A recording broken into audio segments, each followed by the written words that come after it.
Hey guys, welcome back to the channel. This is story about what if Naruto was turned into darker because of village harsh treatment part 1. Before I start, please do support for more amazing content and comments for part 2. Do consider to subscribe my channel and share my video to your friends and check out the description as well. Let's start the video. Take this, you piece of shit.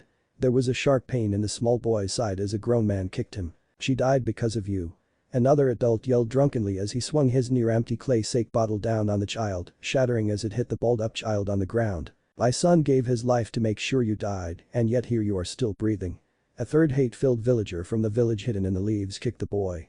The blond boy closed his eyes, tears streaming down his face in agony. Why don't you kill them? The voice was but a whisper in the boy's ear, barely audible, but he could hear it. It was there every time he'd been cornered like this, asking why he didn't retaliate or fight back. If he were to be honest with himself, he would if he could. These beatings were common and were close to becoming a daily ritual. I'm surprised he hasn't killed himself yet. No one in this entire village gives two shits about you. No one will ever love you. One of the many men gathered to take their frustrations out on him spat. Kill himself? He tried that a few times before. It never worked. The boy tried jumping from the highest cliff in the village, only to wake up in the hospital a few days later. He tried cutting himself, but his wounds always healed. He even attempted eating rat poison, only to have a severe case of diarrhea for a few hours. They fear you. They fear your power. Power? He didn't have any power. If he did, wouldn't he know about it? Wouldn't the old man have told him if he had power? You've been lied to. You have the greatest power at your fingertips. He'd been lied to. Yes. Now release me. And I'll give you the power to get revenge. Revenge? Did he want revenge? The boy thought about how difficult it was to get food. How Old Man Hokage would force tailors and grocers to give him clothing and necessities. All the stares and beatings. The name-calling and snide remarks. Were those things that one sought revenge for? They are. Humans always seek revenge. I can give it to you. But you have to release me. How was he supposed to release a voice in his head? Maybe he was as crazy as the villagers said. Open your eyes and you will see how to release me. The voice sounded urgent. Excited even. The child opened his eyes and winced as he slowly stood from his balled-up position. Instead of finding himself surrounded by angry, drunk villagers, he was in some kind of sewer before a massive gate and two of the most evil eyes he'd ever seen. A red aura seeped from underneath the gate and pooled around the boy's feet. It began to encase the lower half of his body before forcing him up to the talisman keeping the giant gate sealed. Remove it. The voice barked angrily at the small boy for not immediately removing the seal. The boy just stared at it. He looked at the giant eyes floating in the sea of darkness for a moment before he reached for a corner of the talisman and began to tear it. Foolish human. Uzumaki Naruto gasped as his eyes flew open. He looked over at his clock and saw that it read 7:30. Damn it. I'm going to be late, he spoke in an irritated tone and threw his covers to the side, causing the sleeping black fox at the foot of his bed to yip at him. Not today, kid, I'm late. Naruto threw his orange jumpsuit on as fast as he could and grabbed a few pieces of bread as he rushed out the door, leaving the fox to look after his apartment. As he ran through the waking village toward the ninja academy, Naruto ignored all the comments thrown his direction. He learned how to block them out long ago, as they were always the same remarks. Ever since he could remember, the villagers had always disliked him. It didn't matter what he was doing, everyone had a special glare reserved just for him. The beatings didn't start until he was older. To protect him from any possible harm that the orphanage workers might give Naruto, the Hokage moved him into an apartment. Naruto continued to run toward the academy. Today was the worst day for him to be late. The Genin graduation exams were today, and his entire career as a ninja rode on those test results. Everything rode on those test results. He pulled his wrist in front of him and checked his watch. He had exactly 5 minutes to get there before he would be barred from even taking the exam. Naruto took a deep breath and exhaled as he pushed himself to run even faster. The academy came into view, and the young ninja hopeful put the last bit of his strength into reaching the classroom. He ran through the hallways pushing teachers and students out of his way, not even bothering to apologize.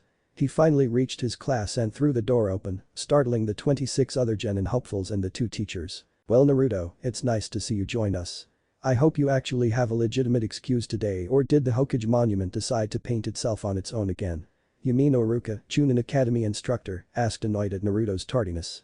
The entire class laughed at his past excuse to get out of trouble from vandalizing the monument. Take your seat and we can begin passing out the written portion of the exams. Naruto didn't reply as he took a moment to catch his breath before moving to the empty seat in the back. The test was passed around and their time limit given before they were allowed to begin. An hour and 30 minutes later of intense test taking, the genin to be were given 30 minutes before their practical exam would begin. As the students got up to get food from the cafeteria or utilize the restroom, Inuzuka Kiba stopped by Naruto's desk. "I don't know why you bothered showing up, loser. There's no way in hell that you're going to pass." Naruto looked lazily up at the Inuzuka heir and slightly snorted. Kiba had average grades and average abilities. His clan, the Inuzuka, was renowned for utilizing nin dogs for tracking missions, and rumors spoke of how the Inuzuka could partially transform into dogs to heighten their senses. Naruto had once sought to make the boy his friend, but that was long ago. Whatever. The blonde ninja hopeful stood up and headed for the door without so much as another glance at the Inuzuka. Kiba's eye twitched at Naruto's dismissal. "Hey. I'm not done talking to you, Uzumaki. I don't even know what you're doing trying to become a ninja. It's not like anyone would even give you a mission, let alone want to be on the same team as you. You're a dead last that would just get your team killed on the first mission." Naruto had stopped halfway through the door. All of the remaining students stared at the blonde to see what he would do, hoping for a fight to break out. DCH, Naruto's grip on the door had tightened considerably as he made his mind up and left the class. "I knew you were too chicken to face me," Kiba yelled as Naruto stalked out. "You're pathetic, Kiba." Kiba quickly turned around to berate whoever was stupid enough to call him pathetic. He came face to face with the black abysses that were Uchiha Sasuke's eyes, his current crush, and hopefully his future wife. "Saw Sasuke-chan," Kiba flushed as he swallowed his bark. "You call Naruto a loser yet you yourself are barely passing. I wouldn't worry about Naruto graduating if I were you, loser." With that said, the dark-haired beauty followed Naruto's lead and left to get some refreshments before the practical exam. To say Kiba was devastated would have been an understatement.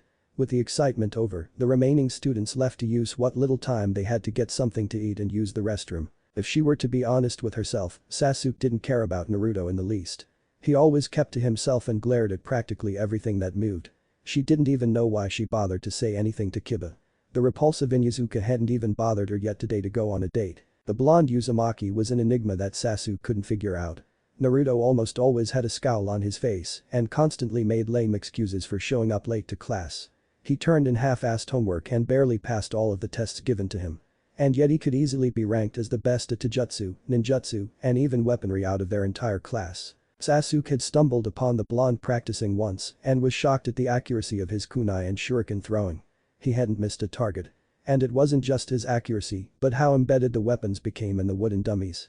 It was completely different from earlier that day when they had to do the same for a graded test. Naruto had only managed one hit and it was far from making a death blow. Sasuke had seen him practice only a few other times and was shocked at just how hard he pushed himself. It was clear he had a grasp on the 3 basic academy jutsu other than the clone jutsu. However, Sasuke never questioned the blonde as to why he was failing on purpose. If he wanted to be seen as weak, that was his problem, not hers. More or less, she took it as a personal challenge to do better than him. Sasuke refused to let anyone be better than her. Her clan name refused to let anyone be better than her. It didn't matter if he was hiding his capabilities or not.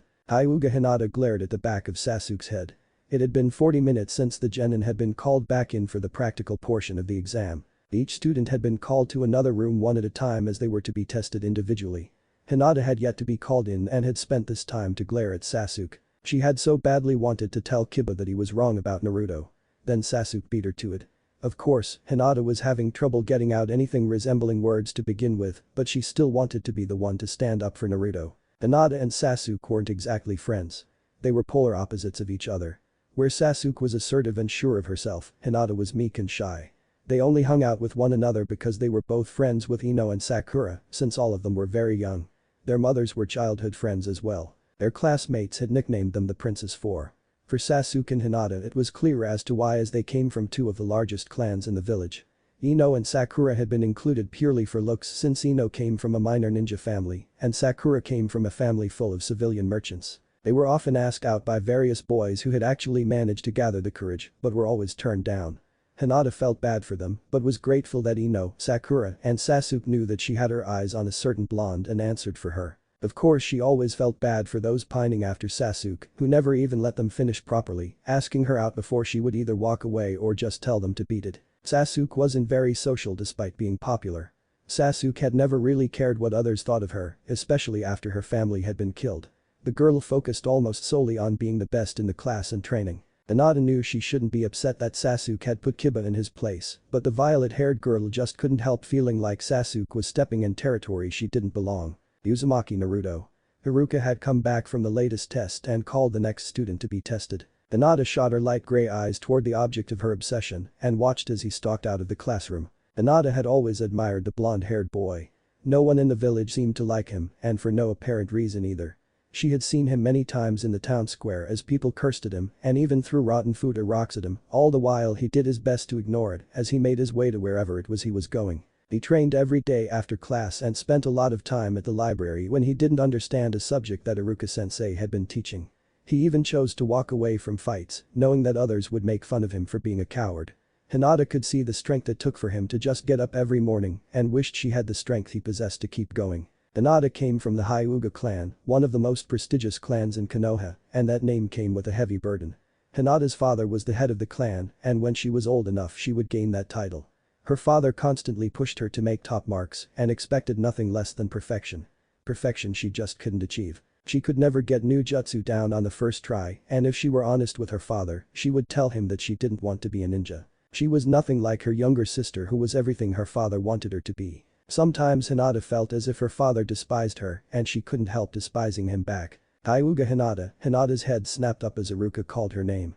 She quickly got up and followed Iruka into the next room for her test, silently hoping that Naruto had managed to pass. Iruka, Naruto is more than qualified to pass, the Sandaime Hokage, Sarutobi Hiruzen, said as he surveyed the celebrating academy students who had managed to pass and become genin. All of the celebrating students, along with the Hokage and Iruka, were standing in front of the academy. It was a joyous occasion for everyone but Naruto. "I'm sorry Hokage-sama, but I just don't feel right in letting him become a ninja. None of his work even began to match the others and his grades have been pitiful since he started here. And not to mention there's that to consider as well. He's more than likely to kill his team just as much as an enemy if he were to lose control. He's too dangerous to become a ninja." Iruka spoke sharply as he referenced the secret surrounding his blonde student. The aging Hokage sighed. Iruka wasn't the only one with such sentiments and he was beginning to fear of the damage such feelings were doing to Naruto. "Iruka, you need to remember that Naruto is a boy as well and above all else a human. Yes, he does have that, but it doesn't remove his emotions. All his life he has felt hatred and a bias that has deprived him of some of life's most basic needs. I can only imagine the hatred he has for this village for how it has treated him over the course of his life. A hatred that it would be more than happy to use to control him." Iruka stood still as he thought over what the Hokage had told him. Could that thing really use Naruto's hatred to use him to escape?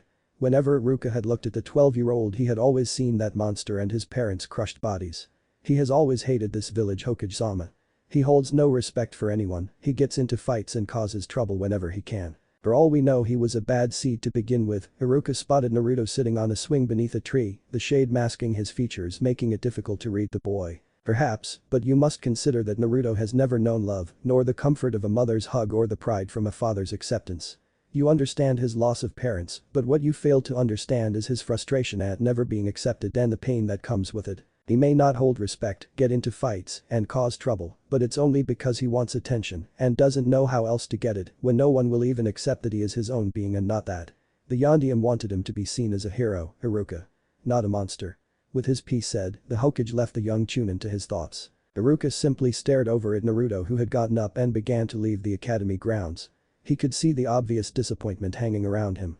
When Naruto had come in to take his practical exam, the boy had surprised him and Mizuki. His spar test had gone flawless, rivaling if not outdoing Uchiha Sasuke. His transformation and replacement jutsu had been perfect unlike every other time he'd performed in class. And his written exam was a perfect 100. Only two others had managed to score as high as he had. The Haruno girl and Sasuke. His genjutsu was something to be desired, but not everyone was good with those techniques. He had managed to cast a light one causing enough differences that he had managed to sneak up on the proctor and mock kill him. He even managed to break out of the genjutsu placed on him faster than most, falling behind just 4 others in record speed of cancelling the jutsu. This turnaround in ability was too much for Iruka to handle. Nothing added up. Naruto had never managed to do any of the tasks given to him before, at best barely passed. Naruto's downfall had come in the form of the clone jutsu. He had managed to produce 2 of them, but they were just so pathetic looking that Iruka had immediately declared he failed, not even taking into account his scores of the other tests.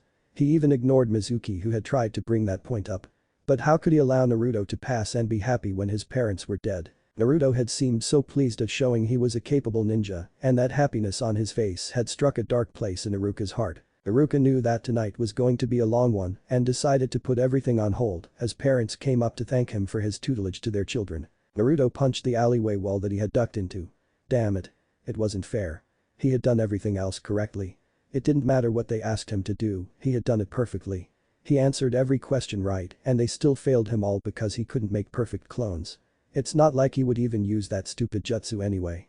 I did everything else right. I'm better than nearly everyone they passed but failed me because I can't do one fucking jutsu. He punched the wall again and winced as pain shot through his now bleeding fist. You shouldn't do that, Naruto. I mean, what if you broke your hand? You wouldn't be able to take the retest now, would you? Naruto's eyes widened as he quickly fell into a fighting stance to see who had snuck up on him. Relax, Naruto, it's me, Mizuki-sensei. The man stepped forward out of the shadows to reveal that he was indeed Naruto-sensei. What do you want? Naruto asked, not falling out of his stance. To give you another chance at graduating. A fair chance. Haruka-sensei was a bit hasty in failing you. I think the shock of how well you did got to him. All the proctors looked over your test results and we decided to give you a retest since nearly all of your results were near perfect. Mizuki smiled as a look of hope spread across Naruto's face. So what's the test? Naruto asked as he fell out of stance but never let his guard go. Something wasn't right. He'd never heard of anyone being allowed to retest before. It's simple really. All you have to do is retrieve a scroll for me. Mizuki's smile had a hint of insanity in it. Naruto smiled as he looked at the giant scroll lying next to him. Mizuki had told him that his retest would be to retrieve this scroll filled with jutsu and learn one of them before Mizuki met him later that night near the rundown shack in the woods. That had been 5 hours ago and Naruto was happy to say that he had mastered the first jutsu, the shadow clone jutsu. But something was off about this test. Why did they put the scroll in the Hokage mansion and not the academy if this was for a test? Naruto shrugged it off as he pulled out a blank scroll and a pen. There were some difficult and powerful jutsu in this scroll and he wasn't going to just learn one, shadow clone jutsu. 2 pops of smoke billowed up next to him and 2 exact copies of himself stood waiting for orders. I need you two to copy as many of the jutsu in the scroll as you can before Mizuki-sensei gets here. Got it, right boss? The 2 clones saluted him and got to work while the real Naruto went to go rest next to the shack that he was supposed to meet Mizuki at. Naruto. Naruto sat up to find Iruka standing over him. Naruto wasn't sure how long it had been since his clones had finished copying as much of the scroll as they could, but was generally surprised to see Iruka rather than Mizuki. I thought Mizuki was supposed to come and get me, Naruto said as a confused look came across Iruka's face. Mizuki? What are you talking about? There's no getting out of trouble this time, Naruto. Iruka scowled as he took in Naruto's appearance. He could tell that the boy had been training. Have you been training out of the scroll this whole time? It was a stupid question but he needed to ask. Considering I had to pass the test, yes I have been, Naruto said as he stood up. So do I pass? Pass? Iruka asked, what do you mean do you pass? Mizuki-sensei gave me a retest didn't he? He told me if I managed to get this scroll from the Hokage mansion and learned one of the jutsu inside I'd pass the graduation test. Naruto knew something was weird with Mizuki's test. Iruka's eyes widened at this revelation. Naruto, there is no retest. The scroll you took is full of forbidden jutsu. Everyone in the village is looking for you thinking you've run off to another village to give them our secrets. Naruto ground his teeth as Iruka told him the truth. He'd been lied to. Again. He knew he shouldn't have trusted that snake in the grass. Seems like I've been found out. Oh well, both Iruka and Naruto turned around to see Mizuki standing on a branch of an old marked tree.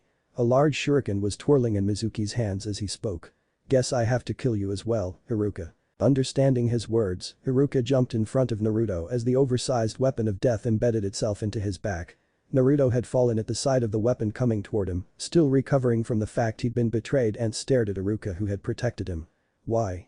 Why did you protect me? Because you're my student. Sure you get into fights and you don't show anyone the proper respect, but it's because you're lonely. I was like you. My parents died and I was left all alone. I didn't know how to get the proper attention and became the class clown. No one should feel like that. Not even you. I should have been a better sensei toward you. I let my own feelings determine what you are and not who you are. I'm so sorry Naruto. Iruka allowed his tears to fall freely. Mizuki laughed loudly at Iruka's apology. Don't be fooled Naruto. Iruka isn't sorry. The only reason he got in the way is so he can kill you himself. In reality, he despises you just like the rest of the village. He hates you with all of his heart. After all you killed his parents, Mizuki smirked at the boy's confusion. Mizuki don't. You can't tell him, it's forbidden. Iruka yelled at the man who he thought was his friend. Tell me. Everyone always treats me like a monster and never tells me why. I'm so sick of not knowing. All my life I've been told I killed a bunch of people, but I don't remember killing anyone. What did I do to make everyone hate me? Naruto was not going to let this opportunity pass him by. Mizuki, we can't tell him. Haruka yelled desperately. Naruto and no one his age was supposed to know the truth. If you're worried about the death penalty, don't be. I'm going to kill you in a minute anyway. Mizuki said to Haruka. He then turned to Naruto. I'll tell you, Naruto, as long as you give me the scroll. He continued telling the tale, hearing no reply from the young nin. It happened the day you were born, the day the nine-tailed fox attacked our village. The Yondium was the only one with the ability to stop it. He sealed the Kyuubi away into a newborn child and saved the village at the cost of his own life. Guess who that child was? Mizuki laughed at the shocked expression on Naruto's face. I have the Kyuubi sealed in me. I'm the Kyuubi. All the taunts, snide remarks and names thrown at him now made sense. Why me? Why did the Yondaime choose me? Naruto yelled as anger filled him. It wasn't fair. Why was he chosen to have the Kyuubi sealed inside of, why not someone else? It doesn't matter why the Yondaime chose you.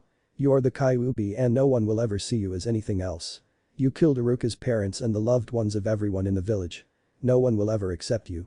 Now give me the scroll and I might let you live long enough to get your revenge. Mizuki laughed maniacally as he thought of Naruto turning into the Kyuubi and destroying the pathetic village. Naruto stood up slowly. Haruka-sensei, Naruto spoke sharply, if I can beat Mizuki-sensei, can I become a genin? I'll see what I can do. Haruka had managed to remove the shuriken from his back and fell onto the grass. Haruka had been lucky that the shuriken hadn't hit his spinal column. How pathetic, Haruka. And you call yourself a chunin? Mizuki snorted at his fellow instructor before turning to face the Bond. So you think you can take me on, huh? Well, let's see what you can do, Kyuubi. Mizuki unlatched the secondary shuriken that he had brought with him and threw it at the blonde. Naruto dodged the spinning weapon. He quickly grabbed the scroll and took off into the surrounding forest. Don't run away, Kyuubi. Mizuki took off after Naruto. It only took a minute for Mizuki to catch up with Naruto who had stopped in another clearing, holding the scroll up against his leg with his eyes closed. So you decided to face death head on, you fucking fox. I'm not going to die. You are, Naruto stated calmly. Don't fool yourself, Kyuubi. You can't beat me. You can't even do a simple clone jutsu right. Your test results were just a fluke. It's obvious you cheated. So quit the tough guy act and hand over the scroll to me. Mizuki spat at Naruto's face. You should be careful what you wish for, sensei, you just might get it. Naruto swung his leg around and launched the scroll toward the traitor. Caught by surprise, Mizuki jumped to catch his prize. Once the scroll was in his arms, he felt a sharp pain explode in his forearms and thighs and fell to the ground in agony. AHH. You fucking piece of shit. Mizuki lifted his arms to see a kunai sticking out of both of his limbs and several shuriken lodged in his legs. He looked back to Naruto and was shocked to see that the boy's once brilliant blue eyes were replaced with slitted red ones. I knew you were really the fox. You're just like everyone else. You only see me as the fox and not the human I really am.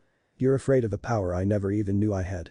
I want to thank you, sensei, for helping me make up my mind. Naruto spoke darkly and barked each word. I knew you would destroy the village. You should have been killed the day you were born. The only thing I don't understand is why get in my way. I hate this village just as much as you do. It's full of fools like Haruka. I could help you level the village to the ground. Mizuki couldn't look away from the blood-red eyes of the demon in front of him. I'm not going to destroy the village, Mizuki gave Naruto a confused look. I'm going to decimate it and I don't need your help. I'm the Kyuubi after all, right? Ha. No, I'm going to protect Konoha and kill all of her enemies. What? Why would you protect the village that hates you so much? Nothing was adding up for Mizuki. Why? So that I'm the only one that can obliterate it. Mizuki was stunned. The village was right. He really was the Kyuubi. This boy in front of him was not human. He was a monster biding its time, waiting for just the right moment to strike. I can't let you live. You're truly a monster that I can't ignore. I will be seen as a hero for killing you. Mizuki ignored the pain in his limbs and launched forward, pulling a kunai out from one of his supply pouches and stuck it deep within the Kyuubi's gut. A few moments passed before the boy disappeared in a cloud of smoke that dissipated quickly. What? Replacement jutsu? No, there would be something else in his place. I know I stabbed him. Then clone jutsu? That can't be it, I felt him. Where did you go, you little fuck? Mizuki looked around the clearing but saw nothing other than the forbidden scroll. You coward, show yourself, you damn fox. Maybe you should go back to the academy, Mizuki-sensei. Your Jinjutsu sensing skills need some work. Mizuki froze at the whispering in his ear and the sharp edge of a kunai blade at his neck. Naruto was towering above him, his demonic eyes piercing through his very soul. And you shouldn't underestimate an opponent, demon. Mizuki launched his head backward, hitting Naruto's gut, causing the boy to stumble backwards. Going with his momentum, Mizuki backflipped onto his feet and rushed at Naruto with a kunai ready to stab him this time. Naruto blocked the attack easily and countered, aiming for Mizuki's left lung. Mizuki caught Naruto's arm and moved to cut the boy's appendage off. Naruto jumped and spun his body around, causing Mizuki to lose his grip and miss his mark. Once on the ground, Naruto kicked one of the protruding shuriken from the Chunin's leg and pushed it in deeper, causing Mizuki to fall to the ground in pain. Mizuki pushed the pain out of his mind, rolled away from the academy student, and shakily stood up. "You fucking piece of shit. You really were holding out in the academy, weren't you? Well, I'm sorry to say, but this is where we finish this and you die. Then I'm going to go back for Iruka and finish him off as well. Anyone that sympathizes with you deserves to die." "I'm not going to die." Mizuki felt a sudden pain shoot through his back, only for his head to be pulled back and a kunai slice through his neck. "You are." Naruto was standing behind him holding his hair tightly in his fist and his kunai dripping with the Chunin's blood. How?" Mizuki gurgled as his life began to slip away. "I did as you instructed and learned the shadow clone jutsu from the scroll." Mizuki looked toward the scroll and saw that it was no longer there. "You were the scroll." The last sight Mizuki saw was the Kyuubi's eyes burning itself into his mind. Iruka woke up to a white ceiling staring down at him. "Am I still alive?" A faint beeping sliced through the silence and a sterile smell filled his nostrils. He was in a hospital. How? He was sure that he was going to die in that forest. Who had found him? "We found Naruto dragging both you and the forbidden scroll back into the village." He revealed that Mizuki had tricked him into stealing it and would have succeeded in getting away if you hadn't found him. Iruka looked to his left and saw the Sandame smoking his pipe. "Then Naruto managed to beat Mizuki?" Iruka asked and smiled at the old Hokage's nod. I want to rescind my decision on failing Naruto." Iruka began to cough up blood. "Don't push yourself, Iruka. You're lucky that Mizuki missed your spinal column or you'd be out of a job now. And I've already approved Naruto for passing his exams. He more than proved he's a capable ninja." The Hokage took a long drag of his pipe before slowly exhaling the smoke. "Naruto killed Mizuki." Iruka looked at the Hokage with shock. Naruto had killed a Chunin. Sure, Mizuki had betrayed the village, but did he really deserve death? Mizuki revealed an S-class secret Iruka. He sealed his fate the moment he told Naruto the truth surrounding his birth.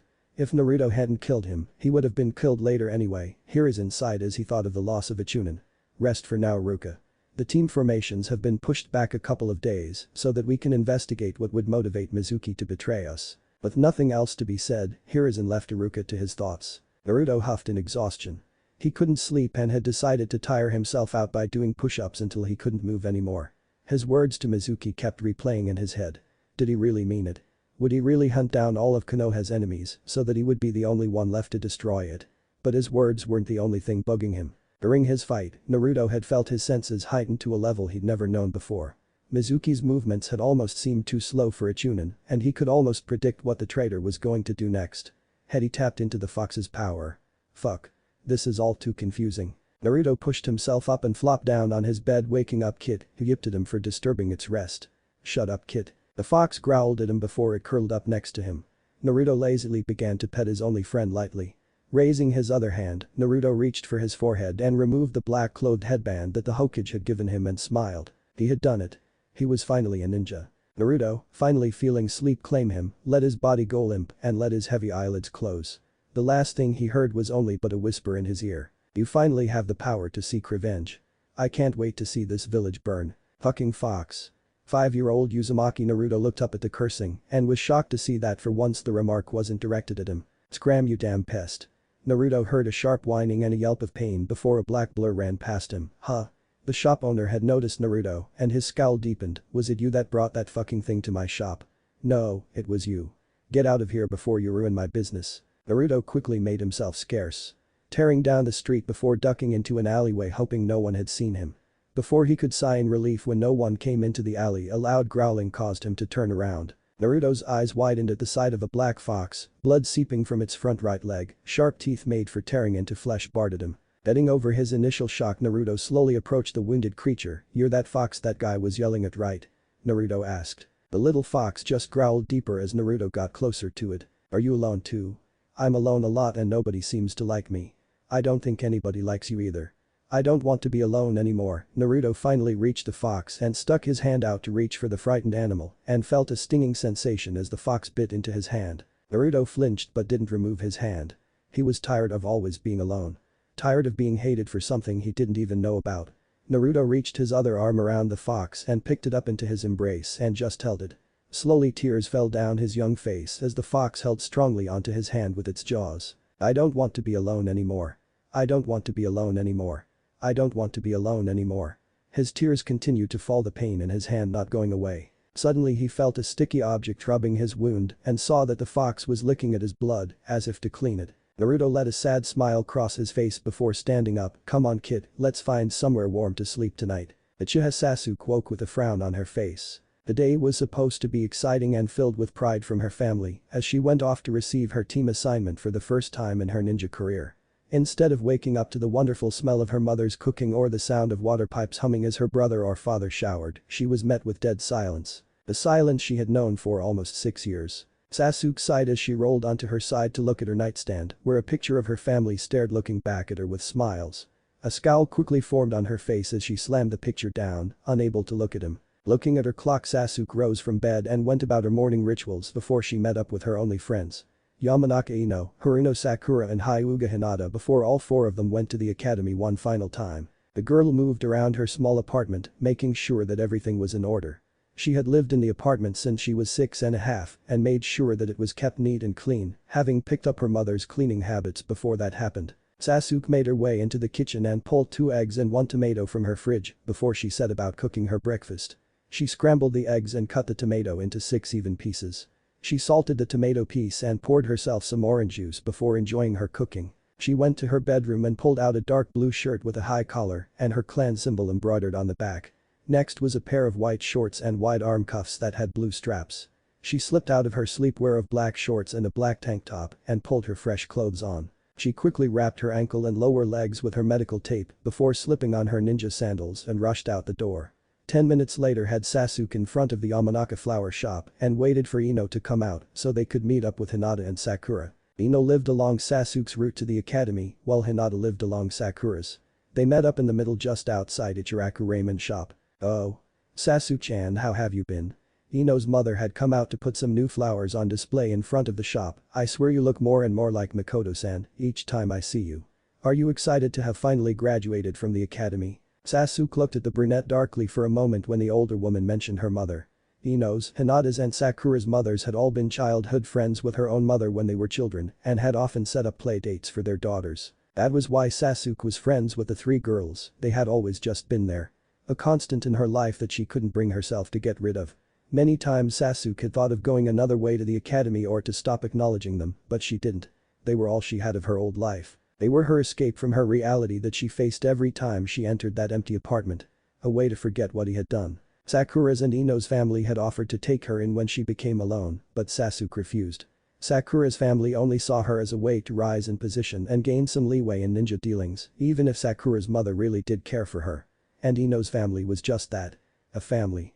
Sasuke didn't know if she could ever go back to having a family. It almost seemed like she was spitting on the graves of all those she had lost that night if she simply joined another family. As for Hinata's family, her clan had always been at odds with the Hyuga. For as long as she could remember, the Hyuga and Uchiha had always fought each other as the dominant and most powerful clan in the village. It would not only be awkward, but Sasuke had never liked Hinata's father. The man reminded her of her own father and all the pressures he had put on her. Staying the Hyuga wouldn't work. Before Sasuke could reply to Ino's mother, said girl came running out of the shop. Sorry I'm late Sasuke, somebody didn't wake me up. Ino sent a glare toward her mother. I would think that an aspiring young kunoichi could get up on her own. Take Sasuke-chan for example, she has never been late even once and arrives the same time every day. The elder Yamanaka put her hands on her hips and looked at Ino as only a mother could. Ino looked pointedly at her friend, but that's Sasuke. She's perfect at everything she does. Ugh, whatever, come on Sasuke, I'm sure Hinata and Sakura are waiting for us. Ino grabbed the Uchiha by the hand and dragged the girl away. Ino's mother simply chuckled to herself and went back to work. Naruto took a deep breath and slowly opened his eyes. He'd been up since sunrise as he usually was each morning, taking the time to meditate for an hour. It was a practice he'd picked up after he met a monk when he was 5. The monk had come to the village to request a mission and had stayed for a number of weeks where he taught Naruto the basics of meditation and the many uses and practicality that came from meditating. Since then Naruto had kept meditating each morning before he would physically train. Push-ups, sit-ups, dips using one of his chairs, abdominal exercises, jumping jacks and practicing the various kata for the academy martial arts were all a part of his training regimen. He did all of this before he set about making instant ramen for Kid and himself. He did have 2 eggs chilling in his faulty refrigerator, but figured he'd save them for another day, and his milk had gone bad 2 weeks ago. His allowance that the Hokage gave him wasn't much, usually just enough where if he transformed to look like someone else, he could usually buy 1 or 2 quality food items and the cheap stuff to last him the next 2 weeks. Much of what Naruto owned came from garbage piles, or the Hokage had purchased the item for him like his furniture and appliances. Even clothing was a rare privilege to own. Naruto constantly had to wash the few clothes that he did own by hand. Overall his apartment was barren and a large empty spot of wooden floor that Naruto used to train. It scratched at Naruto's leg in anticipation of finally being fed that morning. Naruto chuckled at the fox's impatience at the simple 3 minutes it took to prepare ramen. It's almost ready, just be patient. He got a yip as a reply, and Naruto smiled. The fox truly was the only being in the village that he cared for. They were 2 unwanted desirables and kept each other company. Naruto had been grateful at the fox's acceptance and always made sure that kid was well taken care of even at his own expense at times. He'd even starved a few times in exchange for the fox being fed. That's not to say that Naruto wasn't grateful to the Hokage and all the old man did for him or Iruka's apology, but the little bit of kindness couldn't quell the rage that festered within him. Too much had happened for a simple apology from one man to erase. A dark look overcame Naruto's face as he remembered memories he'd rather forget at the moment. Naruto poured half of the instant noodles in Kit's bowl and took a seat at his table and dug in. Today should be interesting, Kit.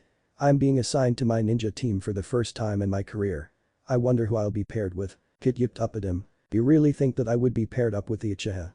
Naruto gave an incredulous look at his friend. I would rather the Hyuga than that stuck-up bitch. Kit yipped once more. I don't think she's cute, stupid fox. She thinks she's better than everyone just because she's from a clan. Naruto couldn't believe Kit. The fox gave an almost perverted sounding yip. I do not have a crush on her. I'm nothing like Kiba, besides I don't want anything to do with anyone from this shitty village, Naruto replied in annoyance. Why was he being teased by a fox of all things? Kit just looked at him. That's it, I'm leaving, Naruto growled as he threw his empty cup away and threw Kit's bowl in the sink, quickly washing it before filling it with water and leaving it on the ground where the fox could get to it. Naruto went to his bathroom and turned on the sink before dousing his face with water. He smiled slightly as he thought of how Kit was like a brother to him. He'd always wondered what it would be like to have a family. To have a father to congratulate him on passing his academy exams, a mother that always tried to make sure he'd eaten breakfast every morning and cleaned his room, or a sibling that pestered him about girls and if he had a crush on one and then tease him relentlessly. Kit hadn't been entirely wrong when he said that he had hoped Uchiha Sasuke was on his team.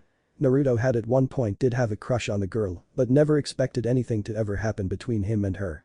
They were opposites in every way. She was the top of the class and he was the bottom. She was born into a wealthy family while he was dropped off at an orphanage at infancy. She had friends and he had no one but Kit. The village adored her every movement and despised him with a passion. There was one outstanding fact that did connect the Uchiha heir and himself: they were both alone. He didn't know the specifics, but had heard that one man had killed her entire clan, leaving her the sole survivor of Konoha's worst massacre to date. 75 people were all being processed and tagged for burial over the course of one night. These people were Sasuke's entire family and some of the most elite ninja that Konoha had to offer and were ranked among the most deadly ninja in the world. Not only that, but the Uchiha made up most of Konoha's police force and their clan symbol had even been used to represent the police. Sasuke had lost her family in just one night. She was just as alone as he was, coming back to an empty apartment every night, wishing for something that was no longer there and perhaps was never there to begin with. Naruto splashed his face one more time and returned to his room and threw on a pair of black pants and a black shirt with a tribal red flame in the middle of it. He then grabbed a black and red version of his orange jacket and zipped it up before heading out to the academy. What the hell are you doing here, dead last? Kiba asked as he walked into the designated classroom that the graduating academy students were to meet in for team assignments and their orientation. Naruto simply pointed to his headband that he had put on upon arriving at the academy before going back to looking off into space. He'd arrived 30 minutes early and had been the first to arrive. At about 15 minutes before the meeting, other graduates began to trickle in, and now with only 5 minutes left before the orientation, nearly all of the graduates had arrived. I can see the headband, loser, I'm not blind. What I want to know is where you stole it from, cause last I checked you failed your graduation exams. Kiba was not going to get shown up this time. Sasuke had yet to arrive and like hell would he let Naruto even have the chance of being on her team. Naruto looked back at Kiba with a bored expression. I was given another test. Iruka-sensei failed me without taking into account my overall score. The Hokage himself proctored for it. So if you really want to contest me being here, then go bother him. Naruto really wasn't in the mood for Kiba's shit at the moment. That real dead last. I've never heard of a fucking retest and I doubt they would give one to you. It must have been simple for a retard to pass if you were able to pass. Many of the students listening in sniggered and tried to contain their laughter. I had to kill a traitor to the village. Naruto's cold stare spoke volumes. Everyone had gone deathly silent. Why yeah right, Kiba managed to say after getting over the look in Naruto's eyes. It was a look he had seen many times in his mother and sister after they had come back from high-ranked missions. It was the look of a person who had killed somebody. Stop lying you idiot and get lost already. If he has a regulation headband then he graduated. I highly doubt someone like Naruto would be able to steal one and get away with wearing one. Everyone's attention was turned to the last of the graduates to show up. Kiba had immediately clamped his mouth shut at Sasuke's voice. The Princess Four had finally arrived and they looked annoyed with Kiba. Haruno Sakura, considered a pink-haired goddess among the boys, stepped forward and crossed her arms. Dead alive Kiba. You barely were passing yourself. I heard that all of your test results credited you just enough points to pass. Meanwhile I overheard some of the sensei talking about Naruto's scores and how he had the highest scores and would have received a perfect score had he not messed up the clone jutsu. He did better than even Sasuke. To hear Sakura, who had made it very clear over the last 6 years of being in the academy that she disliked the blonde, say that had blown everyone's mind. Had Naruto really outdone the rookie of the year? Sasuke looked over at the blonde with shock in her eyes. Naruto scored better than me? I know he's been holding back, but by just how much is the question. Not only that, but he said that his retest was to kill a traitor. I heard rumors about Mizuki-sensei stealing an important scroll from the Hokage mansion, but did they really send a dead last to take him out? Sasuke was taken out of her musing as Ino and Sakura pushed Kiba out of the way and grabbed their usual seats in the middle of the class. Hinata eeped as she shyly made her way to the only two available seats left in the class, which was on either side of Naruto. Sasuke sighed at Hinata's meekness. The girl had had a crush on the blonde boy since probably before they all enrolled in the academy and couldn't even make a sound around him. It was quite pathetic considering that they had known each other for 6 years and the Hyuga heiress hadn't even managed a hello. And it didn't help that Naruto didn't even know the girl existed. Sasuke was honestly surprised that Hinata had even managed to sit next to him without fainting. Sasuke pushed the thought out of her mind and began to move toward her seat, seeing as Hinata more than likely needed moral support when Kiba once again decided he would ask her out. Sasuke-chan, I was wondering if after our orientation that you would like to. Kiba was simply shoved aside by Sasuke. Ino had looked back hearing the dog boy and could only laugh. Give it up Kiba. If Sasuke hasn't said yes to all of your other attempts, she isn't going to say yes now. The other students laughed as Kiba tried to look cool while returning to his seat, grumbling to himself about stupid blondes. Iruka finally stepped into the class with a slight limp and smiled seeing all of the new genin already seated. I would like to start off by saying how proud I am of each and every one of you for working so hard over the last 6 years. As Iruka began his speech, Naruto looked over at the Uchiha heir sitting next to him and whispered quietly, I don't need your or your friend's help. He was gruff and sharp with his words, HN. We weren't helping you. We just can't stand listening to Kiba making himself sound important. Sasuke scowled at Naruto's ungratefulness. Sure, was her reply. Sasuke took a moment to scan the blonde over and was surprised to not see a single piece of orange on his clothing. He had swapped his unbelievable bright orange and blue jacket for a black and red version and had black pants on that went into white wraps around his lower legs and ankles. He had also gone for a black cloth for his headband like she had. She looked back at his face and could feel heat rising on her cheeks. There wasn't much baby fat surrounding his jawline and the whisker-like scars on his face made him look more mature than childish as it should have. When she had looked in his eyes she felt as if she was falling into an infinite ocean of pain and misery. Sasuke quickly looked away before the dead last noticed her blush. The last thing she needed was to let the idiot think she had some sort of crush on him. Besides Hinata liked him and she could have him. Hinata had heard the whispered conversation and quietly observed the exchange. Her heart sank at hearing Naruto say that he didn't want to appreciate their intervention with Kiba. Hinata averted her eyes and looked at the desk in front of her. She had a major crush on the blonde boy next to her and didn't know how to even begin a conversation with him. It was pathetic she knew, but she was scared of rejection from her idol. She looked back over at the two and was that a blush on Sasuke's face. Sasuke was blushing. Why was Sasuke blushing? What reason did Sasuke have to blush? Sasuke suddenly was looking everywhere but Naruto's face. Sasuke was blushing because of Naruto.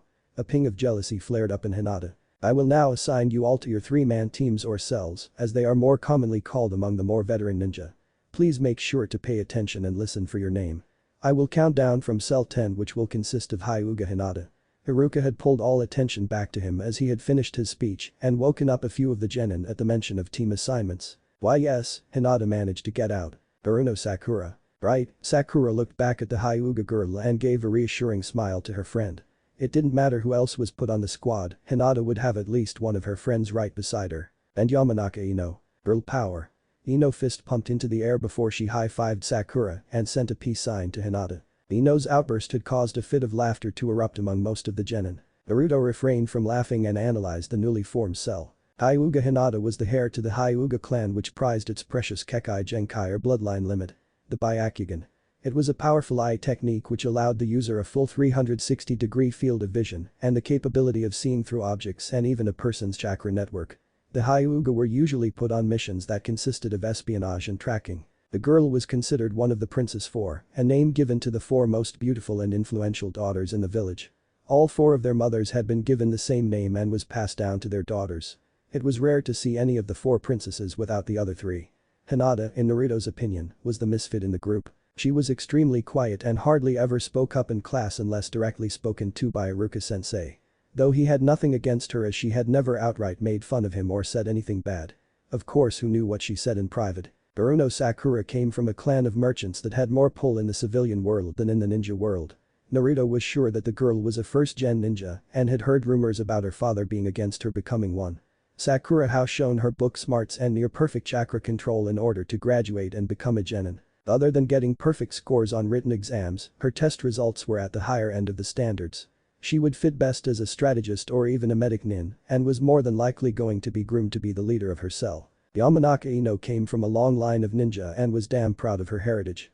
The Yamanaka were known for their mind-controlling techniques and had either been used for interrogation or espionage, able to control enemies to gather information for them. Naruto was sure that the all-girl cell would be given espionage missions more than any other type of missions, once they were ready. Cell 8 will consist of Inuzuka Kiba. At the mention of Kiba's name, Naruto turned his attention back to Iruka, hoping that he wouldn't be put on the same team as the mutt. Yahoo! Kiba yelled loudly. Aburam Shino. The silent boy simply adjusted his sunglasses. And Akamichi Chouji. Taoji continued to eat his bag of potato chips. Naruto mentally smiled at not having to put up with Kiba and quickly went over all he knew about the new cell. Kiba came from the Inuzuka clan that specialized in tracking. They had a very close relationship to a pack of dogs that they bonded with from a young age and used to help them track. Many of their jutsu was based around utilizing the dog and increasing their senses. Aburam Shino was the heir to the Aburam clan who used bugs that fed off of chakra. It was rumored that each member of the clan had an entire hive living inside of their bodies and it was very wise to never piss them off. They were normally paired with an Inuzuka as the Aburam were used for tacking as well. Naruto had never talked to Shino and Shino had never talked to him. Shino was a hard one to read as he always had sunglasses on and black expression no matter what happened. Akamichi Chouji was the heir to the Akamichi clan. The Akamichi were extremely powerful, utilizing specialized jutsu that allowed them to expand their bodies to incredible lengths and sizes. Most members were on the bigger side of weight, but the extra stores of fat helped with some of their more life-threatening jutsu. Naruto and Chouji had once been friends, but once his parents knew had forbidden Chouji from hanging out with him. Cell 7 will consist of Uzumaki Naruto, the entire class had turned toward the blonde, and the remaining genin to be placed, prayed they wouldn't be in his cell. Uchiha Sasuke, Naruto nearly lost it when he saw the girl's jaw drop, but managed to keep his composure. I can't believe this. I'm stuck with the idiot. Sasuke was actually slightly glad at hearing she was in Naruto's cell, maybe now I'll be able to see just how strong he really is. Great. I'm stuck with the Ice Princess. Naruto rolled his eyes at the look Sasuke was giving him. Sasuke was given the Rookie of the Year award as she had managed top marks all 6 years at the academy and almost perfect scores in her final exams. The Uchiha excelled with fire jutsu and had used a fan as the symbol of their clan to symbolize their mastery over the element. What had truly made them renowned though was their Kekkei Genkai. The Sharingan. The bloodline limit was an ocular technique that not only allowed the user to see attacks in slow motion, but also gave them the ability to copy everything they saw perfectly. Many had feared the name Uchiha from every corner of the world until their demise 6 years ago. And Nara Shikamaru, Naruto looked behind him to see the Nara looking bored beyond belief. Shikamaru was another boy Naruto used to play with until his parents found out and kept the two from being friends. Shikamaru was from the Nara clan that had a specialization in manipulating shadows and were known for producing some of the most brilliant strategists the village had ever known. It was ironic that Shikamaru was completely lazy and found everything to be troublesome. That's bullshit. Why is the dead last in Sasuke-chan's cell? Kiba yelled, thoroughly pissed that he wouldn't be on his crush's team, he shouldn't even be here. I know for sure that no one has ever been given a retest before. Hinata had partially been crushed that she wasn't paired up with Naruto, but glad that Sasuke was in his cell. Perhaps their two selves could have lunch together every once in a while. Although she still felt jealous about Sasuke being able to spend so much time with Naruto. Currently she was scowling at Kiba. Naruto worked hard and deserved to be here more than anyone. But I'm really not in the mood for this. Naruto was failed before all of his scores were put together, and when they finally were it was determined that a mistake was made.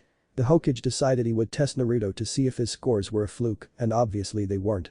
Now shut up and sit back down, Iruka still had 6 other cells to announce before they could break for lunch. Is it true that he had to kill a traitor? Kiba asked, wanting to call Naruto on his bluff. Iruka sighed at Kiba's persistence. After a moment of contemplation Iruka answered, Naruto's test was interrupted when Mizuki-sensei showed his true colors and stole an important scroll. Naruto had been ordered to go home and that his retest would be put on hold until the matter was resolved. On his way back Naruto encountered Mizuki who tried to kill Naruto to keep him from revealing where he was hiding. Naruto killed Mizuki in self-defense. Iruka paused to allow the genin to swallow what was being told to them. Naruto returned the scroll to the Hokage, and after an investigation, Naruto was rewarded with being allowed to become a genin. Hiba and the rest of the class stared at Naruto. The blonde really had killed someone in order to be sitting where he was. Iruka continued with the cell assignments after another minute. I don't get why you're not eating with your new teammate Sasuke, Ino said before she dug into one of the many rice balls the 4 genin were sharing for lunch. After they had been dismissed for a lunch break, Sasuke met up with the newly formed Cell 10 and hadn't even looked where the lazy Nara Uzumaki had gone to eat. They had gone to their usual lunch spot. A couple of benches just outside the academy. Shikamaru would just tell her it's too troublesome and Naruto is just weird, Sakura said shrugging, answering for Sasuke. HN. I really don't care about either of them.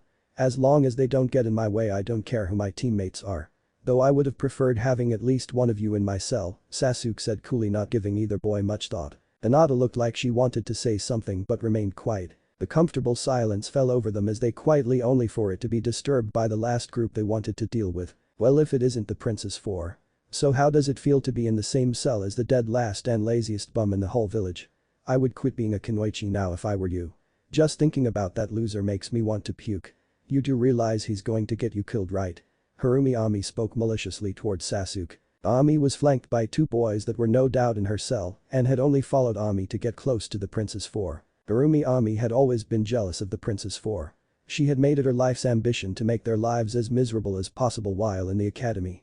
Not only were the 4 genin deemed prettier than her, but it outshone her in every aspect. That lost Ami. It was such a good day up till now, Ino said, annoyed that Ami was still bothering them. I wasn't talking to you, piggy. Sakura held Ino back from attacking the short-haired girl. I honestly don't get why Iruka-sensei lied about Naruto's retest. He probably really just begged until he got so annoying they could do nothing but make him a ninja.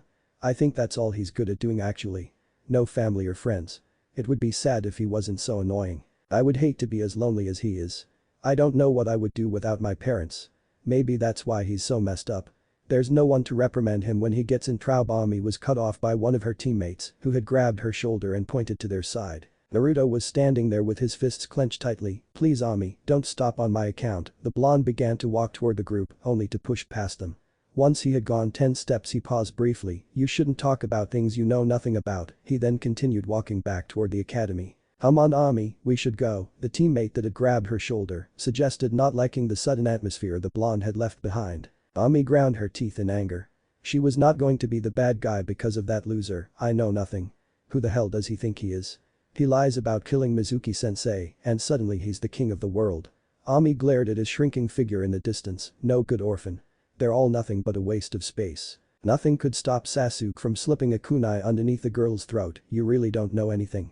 The loneliness is far worse than any punishment a parent could ever give. You really do annoy me. Sasuke slacked her arm just enough for Ami to back off and leave with her teammates. The girls of Cell 10 could only stare at Sasuke's back and the Uchiha clan symbol embroidered on it. Uchiha Sasuke scowled in what could only be described as nothing other than pure unadulterated annoyance. For 2 hours she had been stuck inside the classroom where the orientation had taken place with Naruto and Shikamaru, waiting for their tardy Jounin sensei to arrive. All of the other Jounin sensei had come and picked up the newly formed cells that they were charged with and left. Even Iruka-sensei had left the 3 genin alone. Naruto was sitting several seats away from her just staring off into space, while Shikamaru had gone to the front of the class and took to lying down on the ground before dozing off on his back with his hands behind his head. To say the least, the last 2 hours had been extremely dull. The sound of a door sliding had caught the attention of all 3 genin. They looked over to see a man step into the classroom. He had spiked up silver hair that made him look older than he probably actually is and wore the standard Chunin Jounin uniform consisting of a green flak jacket, blue pants that went into white wraps, and the standard issued blue sandals. He wore fingerless gloves with a metal covering for the backhand and a long-sleeved navy blue shirt that he'd rolled up. Most of his face was covered by a mask that went up to his nose and he wore his headband at an angle, so it covered his left eye. The Jounin looked over the three genin as he raised his right hand to his chin in wonder. "My first impression of you're all kind of boring looking." Sasuke scowled at his assessment of them. The man had the gall to show up 2 hours late and he was going to judge them. Says the man 2 hours late to a mandatory meeting. This is too troublesome. Shikamaru slowly got up from his spot on the ground and patted his pants clean of any dust. To be honest, he really didn't mind that the Jounin was late. It just meant he could nap and not worry about the career that was expected and not to mention forced of him. "Well, you see, I had promised my mother, who has a bad back, that I would help her move into her new apartment today," the Jounin said lamely. "Why don't we take this meeting somewhere else?" He looked over at Naruto and Sasuke before lazily looking at Shikamaru, depressing. The man turned on his heel and left with the genin quickly rushing out of the room to keep up with him. After following him for 3 minutes, the genin found themselves outside on top of the academy roof. The Jounin had situated himself against the roof railing while the genin had taken to sitting around him several feet away. "Why don't we take a moment to get to know one another and introduce yourselves before we get to the serious business?" The genin just stared at the weird man. "What do you mean by introduce yourselves?" Shikamaru asked. "You mean like stating our names or personal interests? My, aren't you the little genius?" The Jounin more or less asked in a mocking way. "I'll go first, so that way there won't be any confusion for the simple-minded ones." He looked over at Sasuke and Naruto, which earned him a glare from both genin. "My name is Hinata Kakashi, and I'm going to be your Jounin sensei. I really don't feel like telling you any of my likes or dislikes. As for hobbies, I have lots of hobbies. And finally, a dream for the future. I've never thought about it before. There. Now you all know what to say." He didn't tell us anything but his name and a fact we already know. Sasuke scowled even harder at the man. Was this really a Jounin, an elite ninja? He withheld practically all information about himself. A smart move, really. He's never met any of us before and doesn't know what sort of motivations we have. He did mention his mother earlier back in the classroom, but for someone like him, I really think that was just a lame excuse that he made up. He's sizing us up by getting to know weaknesses and just how well we know how to reveal information. Man, this guy really is troublesome. Why did I have to be put in this cell? Shikamaru simply laid back and started searching for clouds to look at. What does he mean going to be our Jounin sensei? Isn't he already our Jounin sensei? Something's off. Naruto squinted his eyes slightly at the thought. "Why don't you go first, lazy-san?" Kakashi pointed at the laid-back Nara, who sighed at being called on. "What a drag." Sighing once more, Shikamaru introduced himself. "My name is Nara Shikamaru. I really only like sleeping. I dislike just about anything that requires me to do anything. My hobby is cloud watching. And my dream for the future is to find a wife who'll cook for me and have 2 kids. Who would marry a lazy bum like him?" Sasuke had a disgusted look on her face at the thought of having to cook for the laid-back Nara. Naruto had yet to take his stare off of Kakashi and had let Shikamaru's introduction go half listened to. "That wasn't so bad now, was it? Alright, you're next, princess." Kakashi was practically chuckling to himself at the look sent his way. It truly was easy to get under the skins of genin. "My name is Ichigo Sasuke. I don't particularly like anything and I hate a lot of things." The glare sent Kakashi's way let him know he was on that list of things. "My only hobby is training, and what I have is not a dream because I will make it happen. I am going to restore my clan and kill a certain someone." Sasuke clenched her fists together thinking about that man. "She is way too troublesome. I don't see why Kiba even likes her." Shikamaru closed his eyes and decided that this meeting really was too troublesome. She wants to avenge her clan. Explains why she refused to be anything but the best in the academy. Naruto had looked over at her with a dull expression. "Joy, it's my turn next." And last but not least, dull-kun. Kakashi was disappointed at the lack of response from the blonde. "My name is Uzumaki Naruto. I have quite a few dislikes and like nothing in particular. My hobby is collecting and trying different flavors of ramen. My dream for the future is to get rid of what I dislike." Naruto had kept his tone even and as neutral as possible. What could he dislike so much that his dream is to get rid of it? Sasuke wanted to know, but quickly threw the thought away. The Uzumaki wasn't worth her time. Why is everyone so troublesome? Shikamaru really didn't care about Naruto's problems. Wonderful. So I have a lazy, bland, bored kid, an avenger princess, and a loner. Almost makes me wish I had the all-girl team for once. At least things will be interesting. Kakashi stood up from his place on the railing. "Great. You're all unique with different ideas and dreams. We'll have our first mission tomorrow." The mention of a mission had gotten Sasuke's attention. They were finally talking about something relevant. What will we be doing? Nothing too difficult but certainly not easy. It's a task the four of us will do together. A survival exercise, a groan came from Shikamaru. We already did survival exercises in the academy. Shikamaru sat up, unable to believe his first mission was to train. This isn't anything like those exercises. In fact, you'll wish you were doing those exercises. Kakashi began to laugh aloud at his current line of thought. What's so funny? Sasuke asked. She was beginning to dislike this man for every second she knew him. You really won't like my answer, but since I want to see the looks on your faces I'll tell you. Kakashi smiled underneath his mask as all 3 genin either glared or looked annoyed with him. Of the 30 genin to graduate, only 9 will actually become ninja. The other 21 will be sent back to the academy. In other words, this is a make it or break it pass-fail test, and the chances you'll fail are 70%. The look of shock that etched itself on all 3 of their faces caused Kakashi to start laughing once more. I said that you wouldn't like my answer. Kakashi just continued to laugh. Then what was the point of the graduation test? Sasuke asked. She would not let this man get in her way. She couldn't afford to spend more time in the academy. Don't you get it? That graduation test was just a farce to see who had the potential to graduate. This is the real graduation test. This is way too troublesome. Shikamaru was annoyed. He should have realized something was fishy when his dad had told him to do his best this morning. That's what he meant earlier. There's a good chance we'll fail and he won't be our Jounin sensei.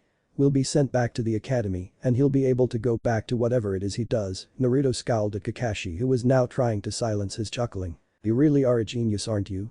That's exactly how it works. I decide whether or not a lot of you is worth keeping in the program or not. Be at training ground 7 at 0500 sharp and make sure to bring your gear. It's going to be a long day. Well, that's it, you're dismissed. Kakashi waved his hand at them before a look of realization crawled onto the quarter of face that they could see. I almost forgot. You all should skip breakfast, unless of course you enjoy hurling your stomach out through your mouth. With a final smile at the 3 genin, Kakashi disappeared in a cloud of smoke that quickly dissipated. Naruto lay in his bed with Kit curled up next to him, thinking of what failing the test meant for him and the fox, who was currently asleep. If he failed he would be sent back to the academy, and who knew if he would be allowed to pass again. Not only that, but he didn't know how much longer the Hokage would help him in paying the rent for this apartment. He would be back on the streets with nowhere to go. I can't fail. I have to pass this test. Naruto let his eyes roll over to his sleeping companion, and a small smile came to his face. Naruto nudged the animal awake and earned an annoyed glare from Kit. I know it's late, but I was wondering. How would you like to help me out on tomorrow's mission? Silence, again. Sasuke was now, more than ever, aware of this fact. Or rather, it seemed like she was paying more attention to the silence. For brief seconds, Sasuke kept her eyes closed. She was half hoping that the silence was only in her imagination, that Hinata killed her family, her clan. She was also hoping that maybe, just maybe, her mother would come into her room and scold her for not being up. Sadly, it was not meant to be. Getting up, Sasuke looked at her surroundings. It was her apartment, nothing changed. Putting her hands up to her face and trying to rub the sleep out of her head, she remembered faintly how weak she had just been. "TCH," was her response. She didn't care. Glancing at the clock, she cursed. It seemed she had gotten up earlier than she had planned. The kunoichi thought about going back to sleep but knew that her mind would never allow it. With this fact, she got up from her bed and walked into her bathroom. While her bathroom was rather small, it filled the requirements. Sasuke, stripping off her pajamas, got the shower ready. When it was to her preference she stepped in and let the soap and water cleanse her. What should I do? It might be something about the water, but every time she is taking a shower, she tends to think. And think she did. She thought about him. Her past and Naruto. Naruto? She thought, wondering how he had gotten on her mind. It was true that she was curious about him.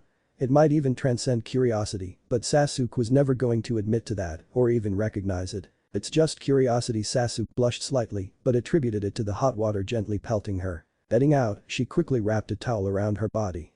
After drying off properly, she went to put on her clothes. Sasuke glanced at the clock one more time. Still too early to head out to the training ground. Still, she wasn't really the type to sit still for extended periods of time. So, she exited her apartment and went out for a walk. "Sasuke. Over here." A blonde Yamanaka shouted to the Uchiha while she was walking. Though she had not planned for meeting Ino, she went over to her anyways. Meeting up with her, Sasuke found her other friends nearby. Good timing. We're just about to head to Ichiraku's. Wanna come along? Ino said, smiling at the brunette. Sasuke thought about it for a couple of seconds. Should I? In truth, Sasuke didn't really feel like she belonged in the group. Unlike the other ones, she wasn't that princess-like. While she may come from a clan, she didn't really feel like royalty. And it was because of that, she always felt slightly guilty that she was hanging around them all the time.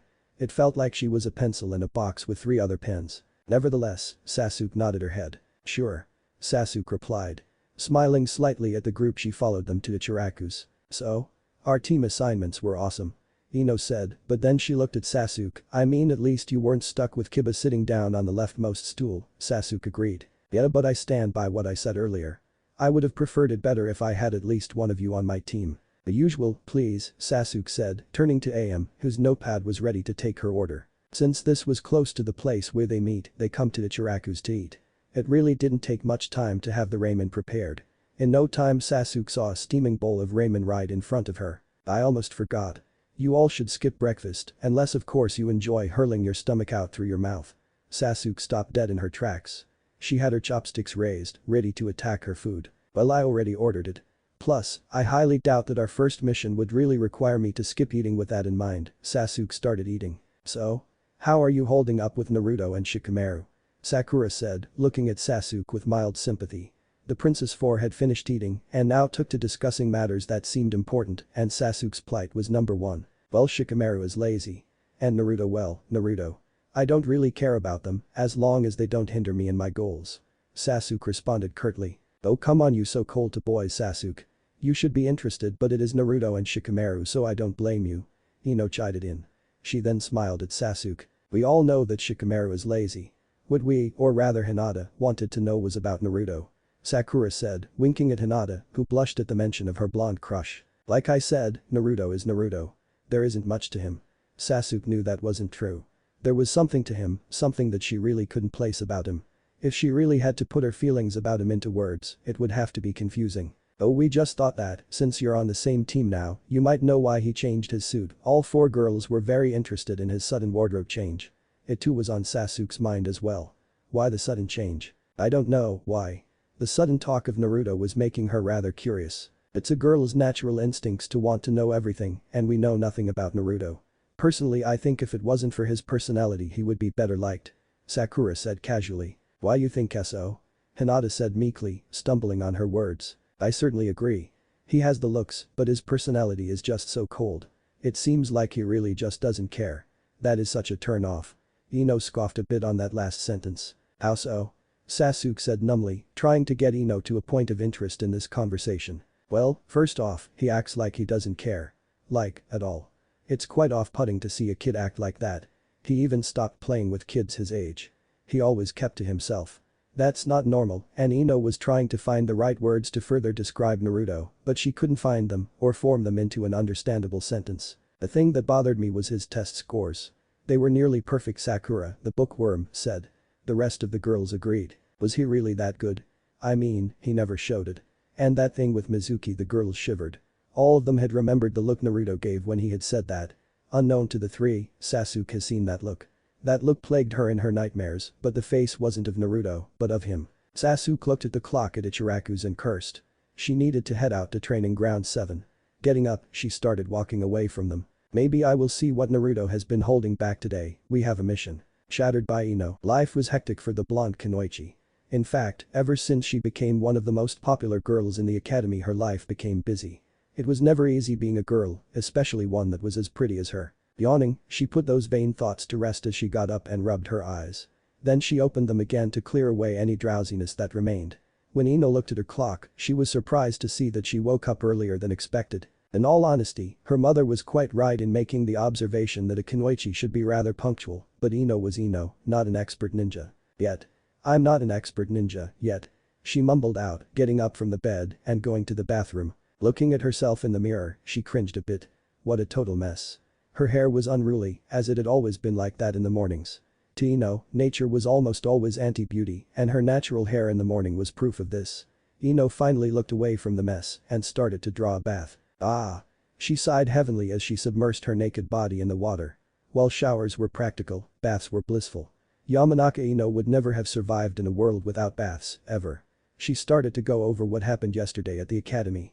She had finally become a ninja. It was something she had dreamed about since she was a little kid when her dad told her stories about his adventures and the wide world. She had finally taken her first steps into her own adventures, she was sure of it. While she was happy that her squad consisted of her friends, she was rather unhappy about Sasuke's situation. While Ino had the best possible situation, Sasuke didn't. Sasuke, Ino thought, got the worst possible situation. Normally you would expect, at the most, one person on your team that you won't like or even want, but Sasuke has two. She had Shikamaru lazy-ass Nara and Naruto dead last Uzumaki. Both were not ninja material in her opinion. Ever since they were children Shikamaru and Naruto were like that. When they were young, Ino always saw Shikamaru and Naruto playing together, that was, until Shikamaru stopped hanging out with him. What possibly happened? The water gently blanketed Ino, making her feel more relaxed. It was during those moments of clarity and relaxation that she tended to deduce and think.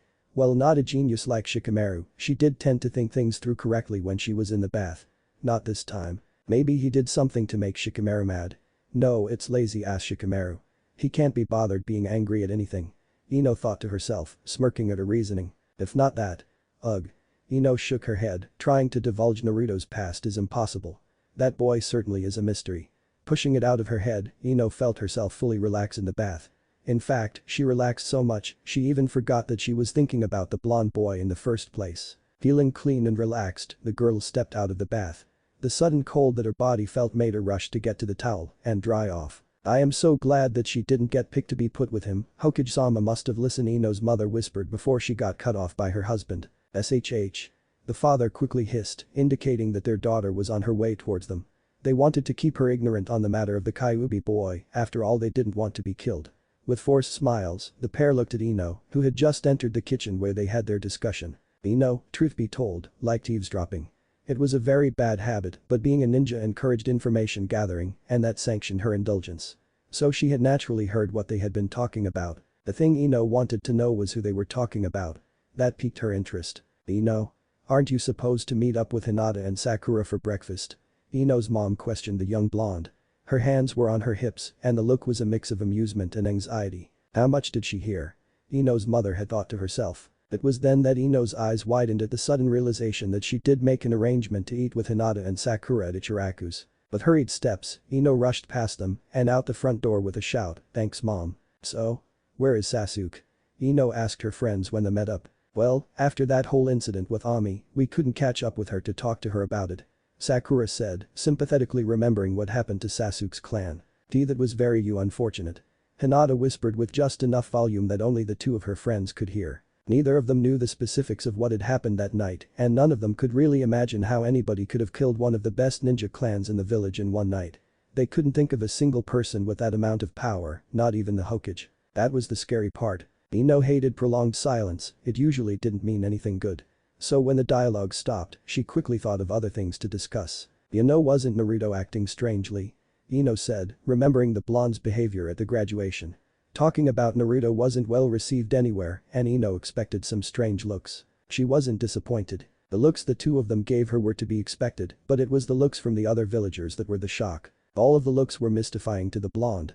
How could they make such a look? The looks were unanimously filled with hate or something along those lines. Naruto? Why would you talk about him? Did you go rouge on us now, Ino? Sakura, with a look of gross wonderment on her face, remarked before looking at Hinata and quickly apologizing. Not funny, Sakura. It's just that he has been acting strangely. It was then that the group had glimpsed Sasuke walking down the road. Sasuke. Over here. Ino shouted, getting the Uchiha's attention. It was very lucky they were about to talk about something that Sasuke might know more about, seeing as she was Naruto's newly established teammate. When Sasuke walked up to Ino, the blonde smiled. Good timing. We're just about to head to Ichiraku's. Wanna come along? Ino asked, hoping she would say yes. She continued to smile at the Uchiha, who hadn't replied immediately. But Ino, Sasuke was something else. She always had to think hard before ever accepting anything.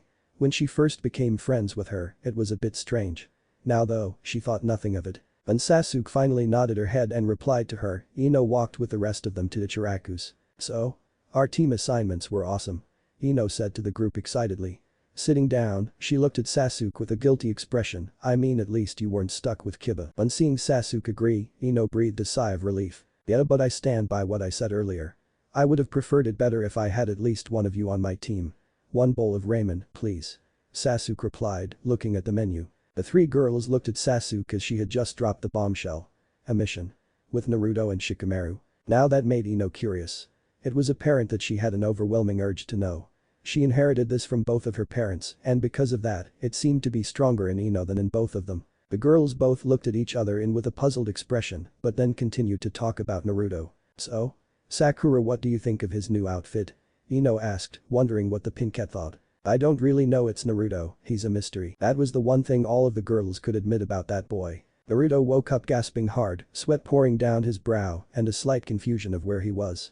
Taking a few deep breaths, Naruto took in his surroundings and breathed a sigh of relief to see the familiar side of his room. Calming himself down from the nightmare he just had, Naruto looked at the clock to see that it read 4 o'clock. He sighed in annoyance and made his way to the bathroom to shower. The steaming water released the tension in his muscles that his dream had caused. Was it a dream or is it a memory? It keeps occurring every night since just before the graduation test. Did I really? Naruto shook his head. Now isn't the time to think about it. Haddock's test is in less than an hour. I need to finish getting ready. Naruto turned the water off and quickly threw on his clothes before making breakfast, ignoring Kakashi's warning about throwing up. That jackass is going to be late again. Sasuke scowled as she looked at the watch she kept underneath her cuffs. Good. It just means I can sleep some more, Shikamaru said before laying down on where the 3 genin had gathered. Shikamaru, Sasuke called out to her teammate before the lazy Nara could doze off. What? Shikamaru asked, annoyed. What type of survival mission do you think he'll make us do? Sasuke asked, to be honest, I don't really like either of you, but if he's going to give us the time to set up, we might as well. Whatever he's going to throw at us, we need to be ready. This test is to eliminate us from the program, and I've worked a damn hard to fail because of you too. Naruto's fist tightened, he also worked hard as well. He won't fail because of Sasuke. Man, you're too troublesome. If I had to guess, it could be us against him. A test to eliminate us, huh? Divide and conquer maybe. Probably something to make us work against each other and save himself the trouble. Shikamaru yawned before rolling onto his side. Then again, it could be hike out to some remote wasteland and survive there for however long until he thinks we're worthy of being ninja. Then we should be ready for anything. If we want to be among the 9 that pass, we're going to have to put our differences aside. Whether we like it or not, we're a team and our lives will depend on each other later on. Sasuke looked both of her teammates in the eye. But can we even trust each other now? How do Naruto and I know you won't abandon us when it counts? You've always been out for yourself. Shikamaru knew this was a question that had to be asked no matter how troublesome it was, and the same goes for Naruto and me as well. We don't even know anything about each other, besides the fact we all went to the academy. Both Naruto and Sasuke pondered the question, and doubts could be seen on their faces. And it was true that they really didn't know anything about each other. See? How can we trust our lives to one another if we don't even know who the others in this team are? Of course there's a 70% failure rate. They set it up that way.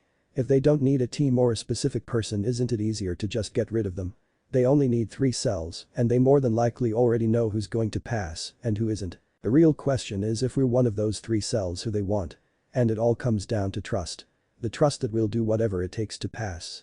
Hell, we don't even know what our test is yet. How can we prepare for something we have no knowledge about? It's a part of being a ninja.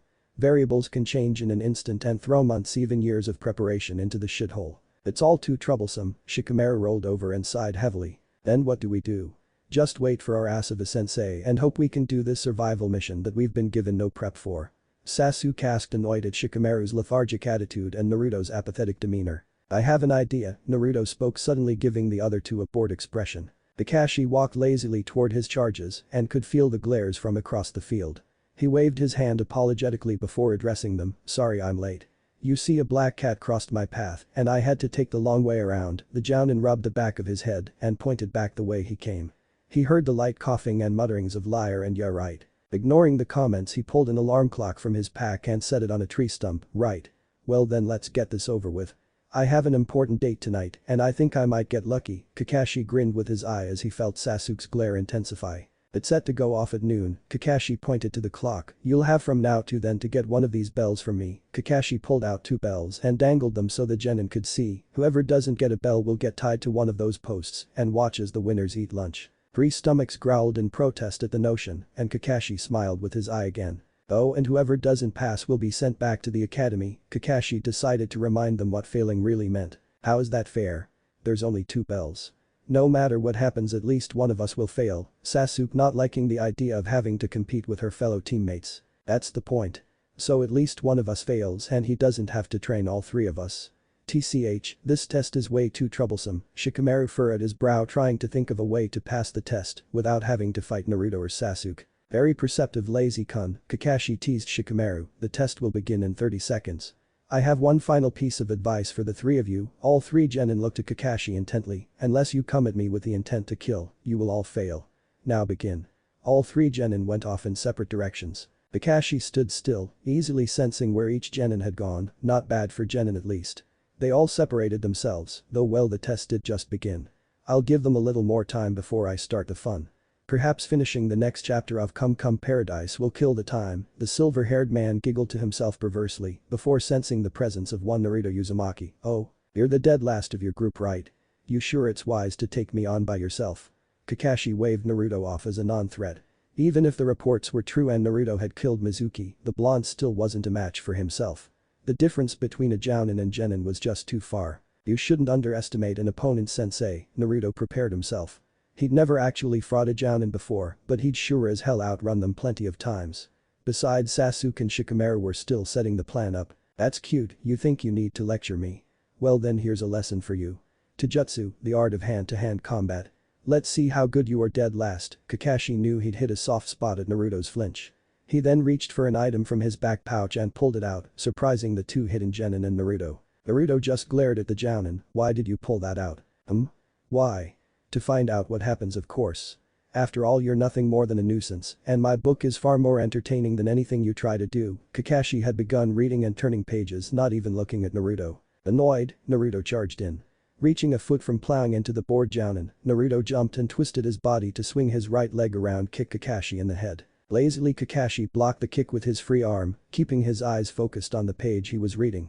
Before he fell, Naruto formed his index and middle fingers in a cross shape, Shadow Clone Jutsu. A puff of smoke appeared in front of Kakashi, who dropped backwards and avoided the fist aimed at his face. The Jounin kicked his leg upwards, causing a surge of pain to go through the clone's stomach before it disappeared. Kakashi quickly got back on his feet and continued to read more. Naruto scowled before he pulled out two kunai knives. He threw one and smirked as Kakashi went to catch it before it could hit him. Just as the man was about to grab the thrown projectile, Kakashi found Naruto's kneecap in his face. Naruto had used a replacement jutsu to swap places with his thrown kunai. Not giving up his momentum, Naruto twisted his torso and kicked at the book in Kakashi's hand, causing it to fly out of his now loose grip. Naruto then reached behind him to grab the Jounin's flak jacket to spin himself around and reached for a bell with his remaining kunai to cut it loose. Dead last, my ass. Kakashi grabbed Naruto's arm before the genin's kunai could cut the bell's string and twisted his body to throw the genin away from him. Kakashi landed in a crouched position while Naruto skidded across the field on his back. I hope you know that if you damaged my book, you're buying me a new one, Kakashi said, annoyed looking at his discarded book. Only if you give me one of those bells, Naruto replied, getting up, dirt covering his clothes.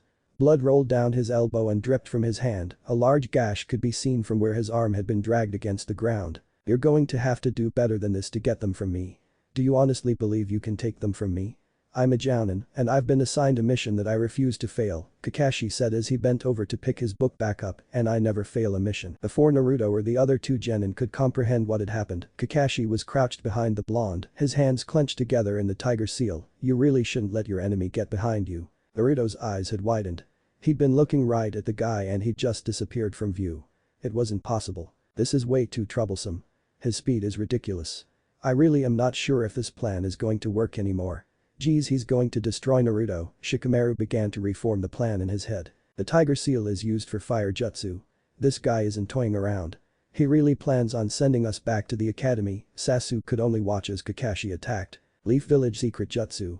1,000 years of death. Naruto's pelvis jerked forward as he felt an intrusion in his rectum, causing him to jump forward and fall into the nearby stream. Sasuke felt an intense heat fill her cheeks and couldn't even begin to think of what she just saw.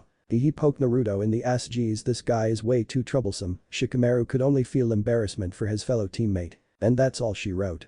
Though I must say I am a little impressed. Kakashi went back to reading his book. The emotion in this novel is spot on. Both Shikamaru and Sasuke could only sweat drop at the declaration. Naruto slowly climbed up out from the river, breathing hard. You know, at this rate you aren't going to get a bell, Kakashi said as he turned a page. Brr, Naruto grit his teeth in anger at being looked down upon. Don't underestimate me. I'm not. In fact, I think I'm overestimating you. Aren't you the one that defeated the traitor Mizuki? Kakashi asked, turning another page. I mean, where did all your killer intent go? Or did you realize you're in over your head? Naruto didn't answer the man. Instead 6 clones jumped out of the river and all flung a flurry of kunai and shuriken at the Jounin. All 7 Narutos rushed forward and went in for the kill. Kakashi had immediately pocketed his coveted book and went on the defensive. Each clone and the original were fast and precise. Aiming at a kill zone on his body with a weapon or fist. Kakashi was beginning to see why Mizuki had been defeated by the blonde boy. The shadow clone technique was a forbidden technique as it required a lot of chakra to produce a single clone, sometimes more chakra than even a Jounin possessed. For a genin to produce 6 clones and not die was noteworthy in of itself. But not only was Naruto still breathing, but he was attacking and, not that he would ever admit this to a soul, actually forcing Kakashi to protect himself from being killed. I think I might have to have a chat with Naruto's academy instructors after this.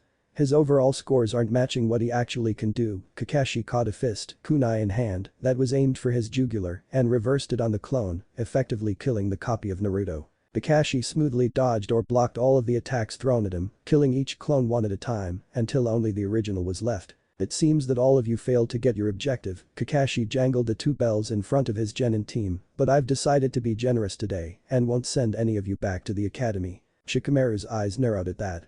There had to be a catch. So far Kakashi always had more to add. Sasuke just glared at the man, still upset that she had let her opportunity to get the bells pass her by. Naruto on the other hand seemed bored as he had been tied to one of the log posts for trying to get his lunch early. Not even a yay. Oh well, I guess since I'm dropping you all from the program I won't have to deal with your boring excitement. Kakashi was practically on the ground laughing when Sasuke lost her cool for a moment, followed by her 2 male counterparts. What? You said if we failed we'd only be sent back to the academy. Sasuke yelled, you lying bastard. My such language from such a distinguished young lady. Did your parents forget to teach you manners when addressing those of higher rank? Kakashi knew he had pushed Sasuke's last button as she sprinted head-on toward him, fully ready to cleave his head right off. Sasuke only found more frustration as the older ninja had her pinned in a heartbeat. Arrogance, Kakashi spat the word out, how could I even begin to think of letting any of you become genin if you can't even figure out the simple test? Sasuke struggled to get out from beneath the man in pure anger, but couldn't get over Kakashi's weight, crushing her smaller form. And just what was this test about anyway? It bothered me from the beginning. Why only 2 bells? Why word everything you said to us the way you did? Why pit us against one another when this was supposed to be a team survival mission? The answer isn't hard, sensei, it's more or less a matter of having faith in your team to put themselves aside and help. Shikamaru had laid back and took to looking at the clouds. That's correct. This is a team exercise and not only that, but a passable team exercise.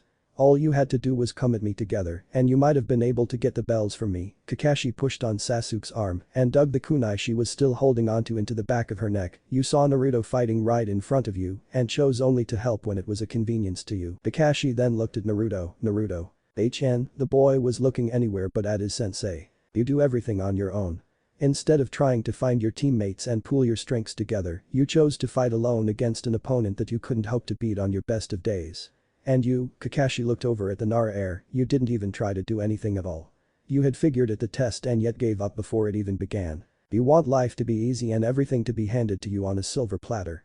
I have news for you, nothing ever is. Shikamaru, I want you to kill Naruto or Sasuke dies. Kakashi decided to add a little flair for style and released a small amount of killing intent, effectively causing the 3 genin to go rigid. Do it. Now, Kakashi dug the kunai into Sasuke who gave a yelp of pain as blood began to run down her neck. Shikamaru had sat up when Kakashi had given his order and was now frozen. His eyes had moved slowly toward the bound Uzumaki who was looking back at him. Silence had filled the training ground. After a minute, Kakashi let up on the Ki and released Sasuke before getting up and walking over to the decorative stone that had been placed off to the side. That's what happens. Someone makes a mistake and the others are left with an impossible choice to make. Kakashi stared intently at the stone. So all we have to do is work as a team and we pass. It seems you were right, Shikamaru. Kakashi's world came crashing down on him as Sasuke spoke up. The Jounin turned around and saw Sasuke cutting Naruto loose. Yeah. It's still troublesome though. I really was hoping one of you guys would get a bell by now, but I guess we were underestimating sensei. Shikamaru shrugged in irritation before sighing. What do you think you're doing, Sasuke? Naruto is being punished for going against my rules. Perhaps you were hoping to join him. Besides, the test is over. You missed your chance to become genin. Kakashi was beginning to get annoyed with these kids. Heh. I have to say we figured this test out before you even showed up. I figured you would use the old divide and conquer routine, so we decided to play along to wear you down. Shikamaru then pointed to the clock as Sasuke spoke up. The jutsu and ninjutsu aren't the only skills that ninja have, sensei. Jinjutsu is something you should have learned to break out of in the academy. The smirk on Sasuke's face was driving Kakashi up a wall. But nothing could help the shock that shook his whole being as he saw the hands on the clock go from 12:15 back to 11:55. You said that if we wanted to pass we had to come at you with the intent to kill, right? Naruto finally spoke up as he rubbed where he had been bound at his wrists. Well then, prepare to die, sensei. Naruto and Sasuke suddenly poofed out of existence as a volley of kunai and shuriken came flying from where they had been before. Kakashi jumped out of the way only to feel an intense heat come flying towards him. Looking up, Kakashi saw a wall of fire engulfing the entire field. Fire style. Grand Fireball Jutsu. Water style. Typhoon Wall Jutsu. Kakashi had flashed through his hand signs as fast as he could and erected a wall of water in the nick of time. Shadow Possession Jutsu. Shikamaru called out his family's famed jutsu and ensnared Kakashi in place. Naruto. Now's your chance. Naruto came flying toward Kakashi. Did you think for 1 second, sensei, that I was going to let myself fail? Naruto yelled at him. The red glint in Naruto's eyes had made Kakashi's hair stand on edge and his stomach drop, but he didn't know why. Kakashi knew he shouldn't feel this way when facing a genin recruit. He knew something off. For the briefest of seconds, Kakashi felt fear. Naruto's punch landed square center of Kakashi's stomach, causing some pain to Kakashi. Still trapped by Shikamaru's jutsu, the white-haired jonin could only watch as the team he viewed as failures, as not worth his time, succeed in his test and in grabbing the bells. Still shocked, Kakashi looked at Naruto. The smile on Naruto's face was controlled and normal looking, but it was hiding his true smile, one that truly displayed his emotions. I am not going to lose, not to anybody anymore. Boring. All of these missions are boring. Sasuke had about enough of catching cats, tending to the elderly, and taking care of gardens. She wanted a mission that will gauge her skills, and then she can finally see how far she had come and how much further she needed to go to defeat him. It was never about being better than everybody else, though that did feel great. No, it was about finding and killing him, her brother. It was with this mindset that when the trio went in to get their new mission, Sasuke immediately resolved to ask for a more challenging one. Hokage-sama, she paused, unsure of how to approach the situation. The third Hokage looked at her, his eyes filled with mild curiosity. Hokage-sama, she said it with more confidence this time, I request a more difficult mission. Sasuke looked at the Hokage, who, in turn, stared back at her and her team. His eyes slightly fogged as he recalled his students, or rather, a certain white-haired genin, asking the same thing to him when he was the legendary Sennin sensei. A smile curled on the old man's face as he reminisced about the past, but reality soon took precedence, and he addressed Sasuke. Sasuke, I know you can handle more difficult missions, but this is more than about you. You are part of a team. He turned to Naruto and Shikamaru. I think we should ask your teammates whether or not they are ready for the missions that you want. The old man had a point and Sasuke knew it.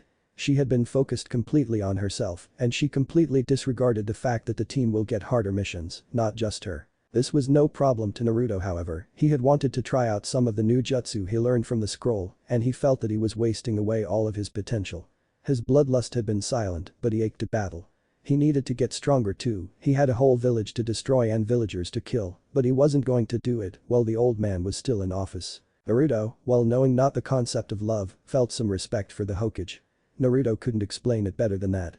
In all of the village, the Hokage is the only one who ever seemed to care about him. The lazy genius to the left of Naruto's side, man, what a drag. First we passed the exam, and we got lucky enough to get all these easy missions. He subtly smiled. To be honest, Hokage-sama, the girl is going to get those missions regardless of what I say. Why bother fighting something that is inevitable? Troublesome. Taking that as a yes, the Hokage moved his eyes toward Naruto. Looking at the boy, he saw that he was smiling.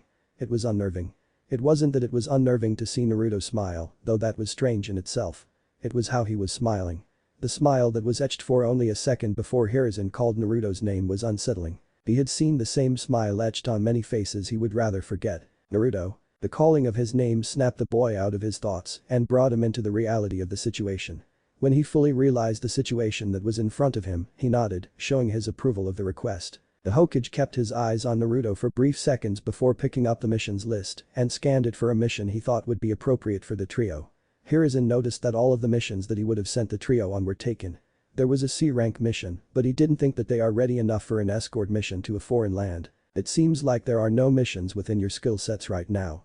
Perhaps another time, Sasuke. Naruto observed Sasuke frown and Shikamaru yawn before he heard the Ice Princess speak up. Can we take a mission outside of our skill set? She must really want a mission, the Hokage observed as he looked at the girl. Thinking for a minute, he looked at the list and eyed the C mission for a second. There is one mission available, but it would require you to do it with another genin team. Sasuke, Shikamaru and Naruto exchanged looks with each other, wondering if they should take the mission with this requirement. But, the Hokage continued, the person who requested it can only pay for one team. There was a moment of silence before Sasuke spoke, we can do the mission for free. Naruto looked at the girl in faint wonderment. Was this girl really that desperate to go on this mission? The Hokage looked at the girl with a similar thought in his head. In fact, everyone, save for Sasuke, wondered practically the same thing about her. Shikamaru thought she might be insane. Now Sasuke, the Hokage started with a small smile, what did we just discuss? You can't make decisions like that without the consent of the team. Shikamaru sighed, but he nodded, showing his approval of Sasuke's proposal. To be honest with himself, Shikamaru was getting bored of the missions they had been assigned and wanted a taste of excitement, plus he doubted the Hokage would send them on a mission that will be too difficult. Sure, the no-pay stuff is a drag, but it beats having his cheek pinched by senior citizens all the time. Naruto, on the other hand, was a bit apprehensive to consent. As much as he wanted a tougher mission, he needed the money from this job. Part of the reason he was so determined to become a ninja was the fact that it paid decently, and money is a necessity that Naruto had barely any of. Still, he wanted to go on this mission and not being paid isn't going to stop him. He looked at the third Hokage and nodded, he consented. The Hokage was amazed that Shikamaru and Naruto would consent. He was surprised at Naruto, especially since his home situation would improve tremendously if he could get a decent income. Alright, but I am going to need your sensei's permission in order to void your payments and allow you to go on this C-rank mission. The Hokage then looked at them and called out Kakashi's name. Yo, the white-haired Jounin said as he popped into the office with a cud of smoke. He then stood at attention and looked at the Hokage as the old man addressed him. Kakashi, it seems like the genin under your care have volunteered to partner up with another genin team and go on a C-rank mission for free. The Jounin was trying to control his expression as the look of astonishment flashed across while he looked at the trio and then back to the Hokage. These three are under your care, Kakashi, so the final say goes to you.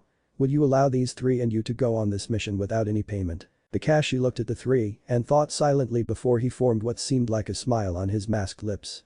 A normal sensei would flatly refuse, but after seeing what the three could dish out when he tested them, he decided to let them go. Alright, Kakashi then looked at the trio, I'll give my consent for you drama queens and I to go on this mission, he then grumbled to himself, but still loud enough to be heard, for free. Sasuke, who was practically sure that Kakashi would refuse, smiled. She had gotten what she wanted, though not without some sacrifice. Naruto remained stoic, but he was barely controlling his emotions, as he didn't want to reveal too much to the others on how he was truly feeling. He took the ninja way of deception to heart as he realized that the less people knew about the true him, the more oblivious of his goals they are. Now, hold on, Hiruzen spoke, as he looked at Sasuke smile, I need to find another genin cell that also take this mission. You can't go unless another cell agrees to partner up with you. It was then that Sasuke revealed her solution to the apparent problem. Okage-sama, I know Cell 10 is currently training this month. I am sure they will be more than willing to accept this mission. The Hokage contemplated the idea before nodding, alright, Sasuke please go and get Cell 10, Sarutobi, then looked to yellow-haired boy, Naruto, a moment please. The Hokage got up and began to move towards office exit with Naruto in tail. Naruto, how have you taken to life as a ninja?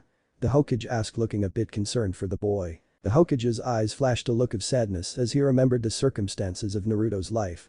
He often wondered if he was doing enough to ensure that Naruto would become one of the greatest beacons of hope and happiness in the village, but it seems that no matter how caring the Hokage can be, others will be 10 times more destructive. Naruto stayed silent as he had no real answer for the old man. He just followed silently behind Sarutobi. Glancing at the boy, the Hokage eyes flashed a look of immense pity. How much damage has this boy had to endure? Sarutobi took a breath before talking again. What goals do you have, Naruto? By this time, Sarutobi stopped walking and turned to face the boy. Naruto's heart skipped a beat as he fought for control over his emotions. The boy's mind was racing as he thought a million thoughts before settling on one startling question. Did the Hokage know what Naruto truly desires? Yes, I want people to stop hating and hurting me. I want people to respect me for the person I am. I just want to be. Naruto trailed off and remained silent, shuffling slightly. The old man looked at Naruto, gently pressing him to continue, but then he realized that Naruto will not say anything more. He smiled. Perhaps, striving to be the very best this village has to offer will be enough to gain respect of some of the villagers here. The Hokage seriously considered his words before continuing, Naruto, why not strive to become the Hokage and truly make the people respect you by taking care of them and defending them? Why? The slip of the tongue was so quick Naruto didn't realize he said it until there was a slight bit of silence afterwards. Sarutobi looked at the boy with a face that clearly showed surprise. I'm sorry. the Hokage said, asking Naruto to clarify. Why take care of and protect these people? Naruto asked the old man with a faint hint of anger. It was something Naruto wanted to ask the old man, as Sarutobi held that position and saw it as a sign of power. The Hokage remained silent only for a second before he asked, why not? Sarutobi wanted to know the meaning behind his question and waited patiently for the answer Naruto was about to give. Usually Naruto wouldn't say a thing, but Sarutobi was the only one he felt safe enough with to reveal to him some of the truth. Naruto took a breath and started. He was promptly cut off by a messenger ninja that popped into existence. Hokage-sama, Cell 10 is currently waiting for you at the office to receive their mission. Nodding, the Hokage looked at Naruto and said, come, let's not make them wait. Cell 10, which consisted of the majority of the Princess 4 and their red-eyed sensei, were waiting in the office with Sasuke when Sarutobi and Naruto arrived. Hokage-sama, you want us to go on a mission with Cell 7? Kurenai asked with curt bow. Looking at the woman, the Hokage nodded and addressed Cell 10. Cell 7 has requested to do a mission that is currently outside of their abilities and they need another cell to do a joint mission. While Kurenai was addressing the Hokage, Ino, Sakura and Hinata were looking at Naruto with questioning looks. Naruto was sure that they were wondering what type of relationship he has with the old man. He was also sure that they won't ever find out. What type of mission is it, Hokage-sama? Kurenai asked Sarutobi in a professional manner, clearly she knew how to respect authority properly, which was something Naruto had a hard time doing. It's a relatively easy escort mission, you shouldn't be expecting any trouble, but since Sasuke, Naruto and Shikamaru are newly instated genin, it is better doing a joint mission with another genin team.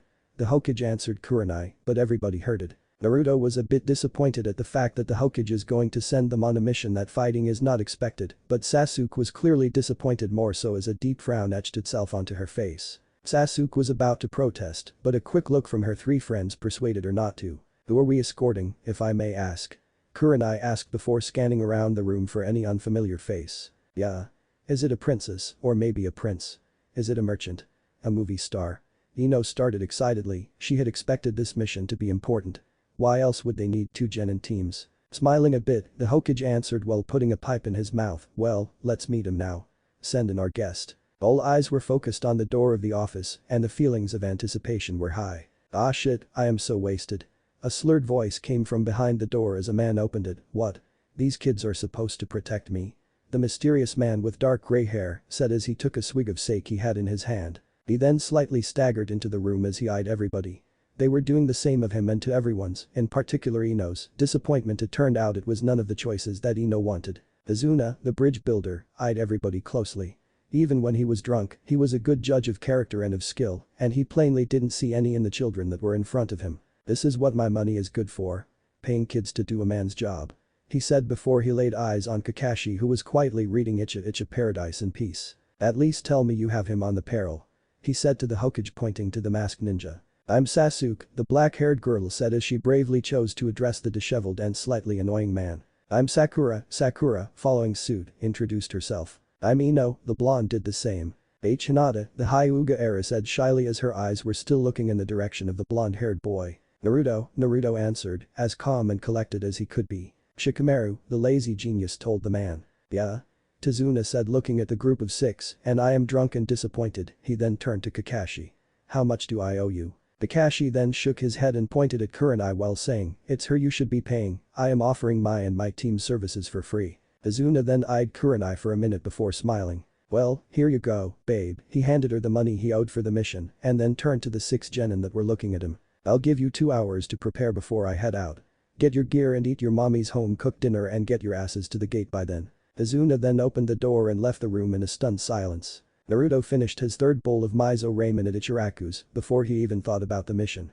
He supposed that he didn't need to really bring Kid along, but the fox was really looking forward to stretching his legs and running freely. Naruto smiled at the thought of Kid running freely and happily in fields and yipping happily at the blonde master who, through no fault of his own, forced Kid to live a sedentary lifestyle.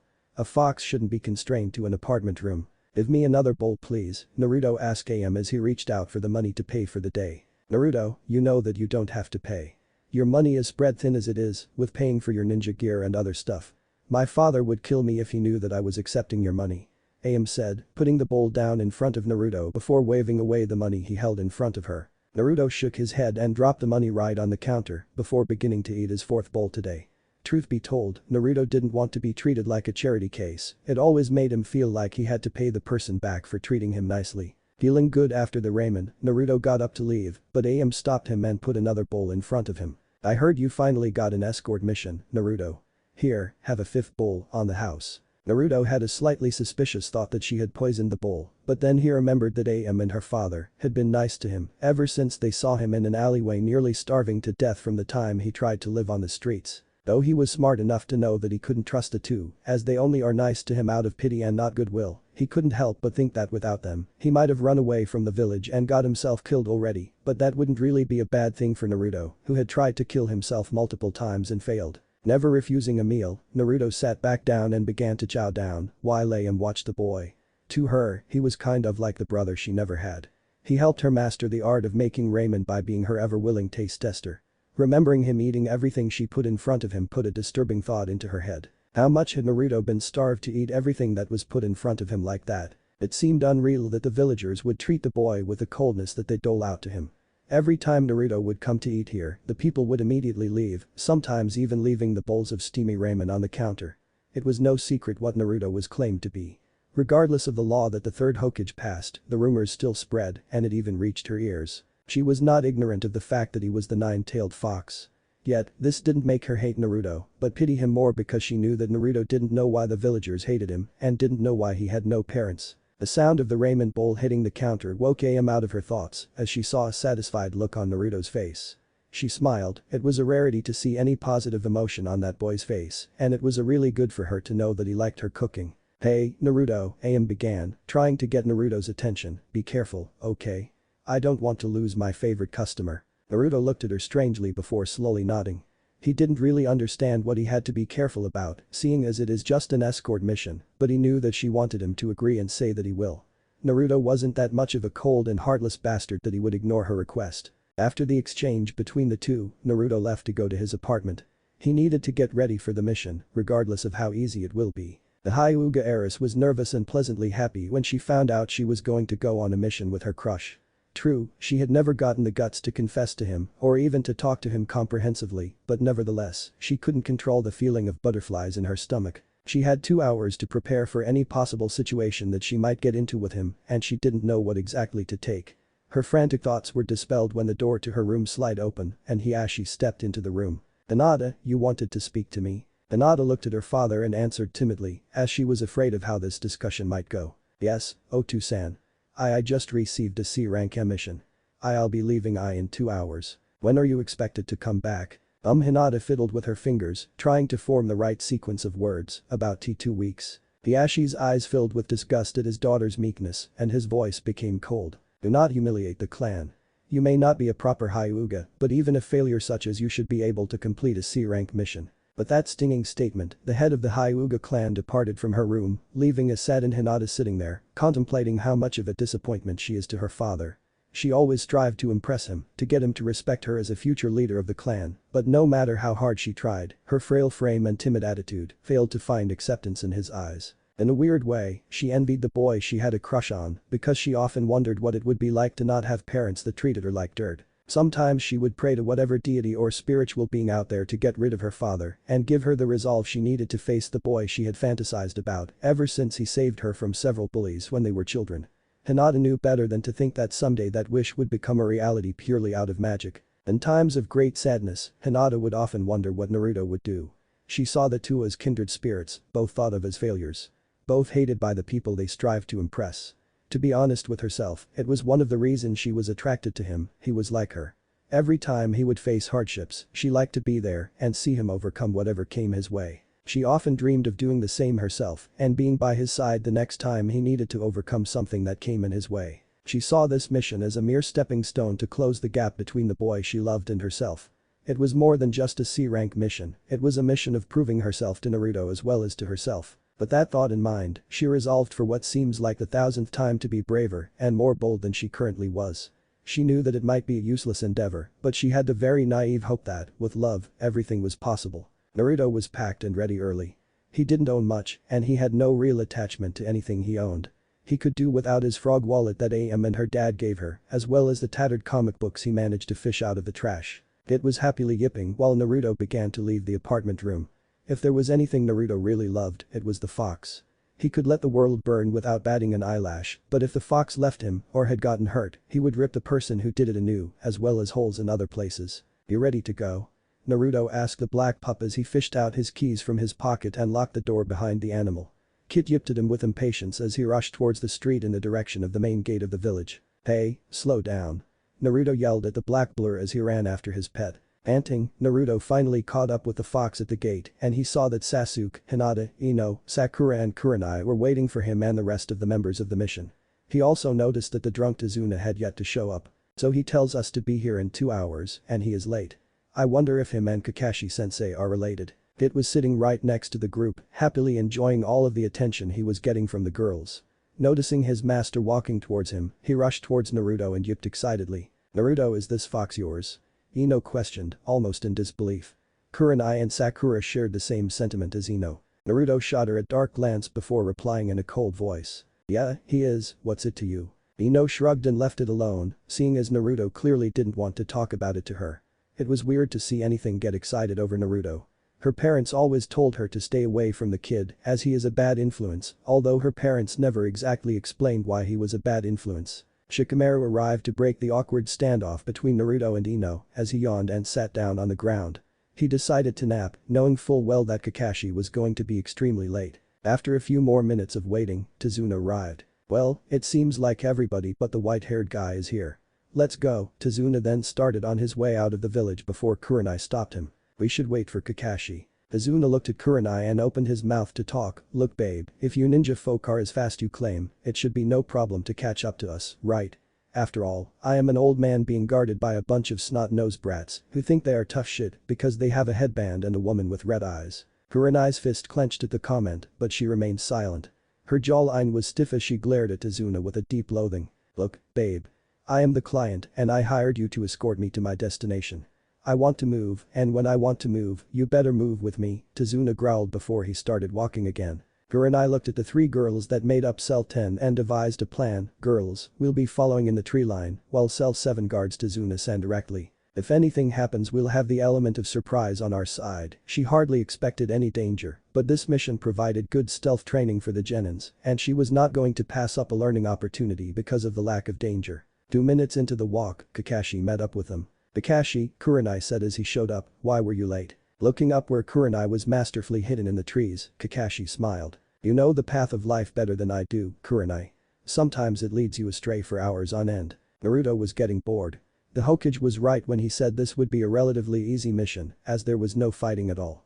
At the very least he thought his first time out of the village would be exciting, but so far the most interesting thing about this mission was the puddle they were approaching. It hadn't rained in weeks. Something was wrong. Looking around, he saw that he was the only one to notice it was there. Sasuke seemed focused on watching the brush for enemies, Tazuna was drinking sake while walking, Shikamaru was too bored to be paying attention to anything, Kid had wandered off to explore, and Kakashi was reading Icha Icha Paradise. Naruto kept his attention on the puddle. So far nothing was happening. Even once they had passed it, the puddle remained still. Then it happened. A man came flying out of the puddle toward Kakashi, a chain keeping him connected to his partner who was waiting patiently for their prey to be ensnared. But the Kakashi felt pain as the chain wrapped viciously around him, digging into his skin through his clothing. The 2 figures pulled the chain, and Kakashi was torn to bits right in front of Naruto's eyes.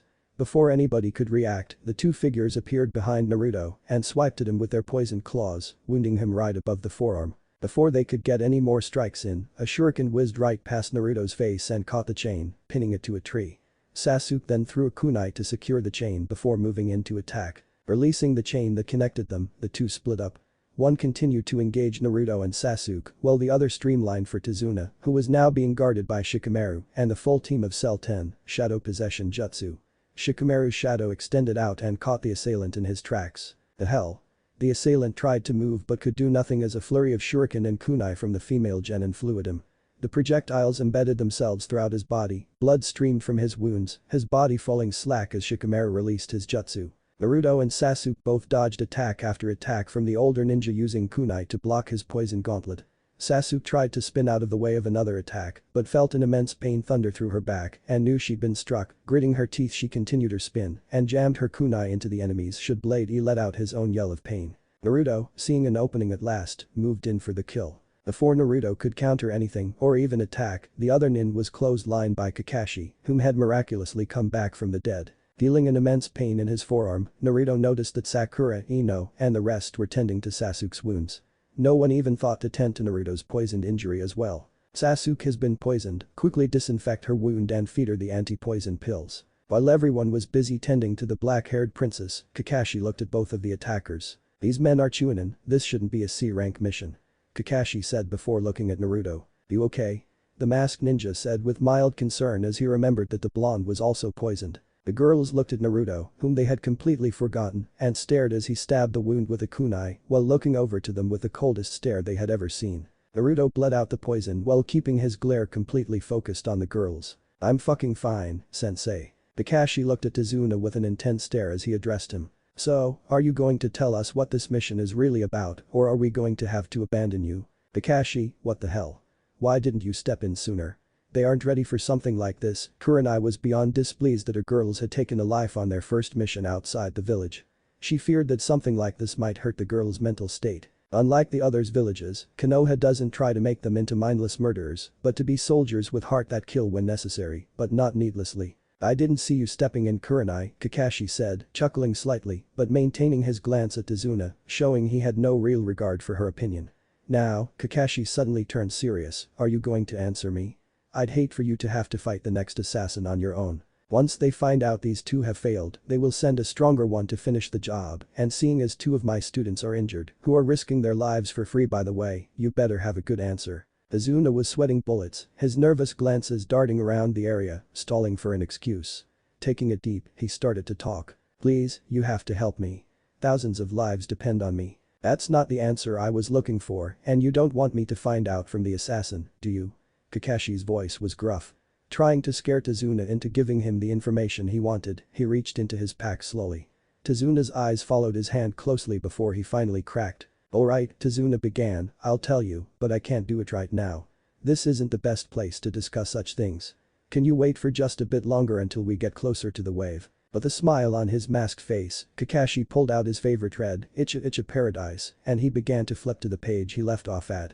Alright, we will continue to escort you until then, Kakashi said, his voice laden with smugness as he had gotten one over on Tazuna. Smug bitch, Tazuna muttered under his breath, but he was smiling. He was quite impressed with what the white hair had done. The bridge builder then noticed that the assassin that Kakashi had captured was starting to wake up. Ah, he is awake, Kakashi said as he approached the Chunin. Mizu's eyes fluttered open as he became aware of his surroundings. Blurry at first, his eyesight began to focus on the masked man that was in his field of vision. Well, Chunin, Kakashi said, looking into his face as he stood right in front of him, do you mind telling me who your contractor was? He smiled at the ninja and kept a happy facade. Before the Mizu could do anything or even say anything, Kakashi spoke up again. You know, if you don't tell me, I might just kill you, Kakashi said, bending down right in front of him, smiling. Mizu tried to move his body, but he couldn't find the energy to do anything. Sorry, but being a jounin, I think I know a thing or two about how to drain the energy from my opponents. Naruto watched with faint amazement. He had always thought Kakashi a washed-up ninja who couldn't teach to save his life, but Kakashi was now showing his strength. Naruto wanted that power. It was a useful skill, and Naruto was very keen on learning it. He might have an actual reason to keep Kakashi around besides keeping up appearances. I ain't telling you nothing. The Chunin said, fearful of the masked ninja. Are you sure? Think of how much pain I will put you through if you don't tell me. Are you completely sure you want to live through that? Kakashi looked at Mizu, and his look softened. You know, I will pay you double what your employer is paying you. This man, Kakashi pointed to Tazuna, is very rich, and he can afford it. How else do you think he got 2 teams? I'll even let your brother go. What Tazuna was starting to say, but a look from Kakashi told him to be silent. Hearing nothing from the Chunin, Kakashi sighed and began to reach into his kunai pouch. Sorry it had to be this way, but you know how the life of a ninja is. Kakashi brought the kunai towards Mizu's face and looked deep into his eyes. He touched a fine edge on Mizu's neck and held it there for a second before he began to stop. Alright, I'll tell you. Mizu was sweating, but his voice was the true indicator of his fear. There we go. Now, tell us who your employer is. Kakashi said, removing the kunai from Mizu's neck. Okay, just please don't kill me. His name is Georgia. Mizu's words were interrupted by the sound of kunai being thrown.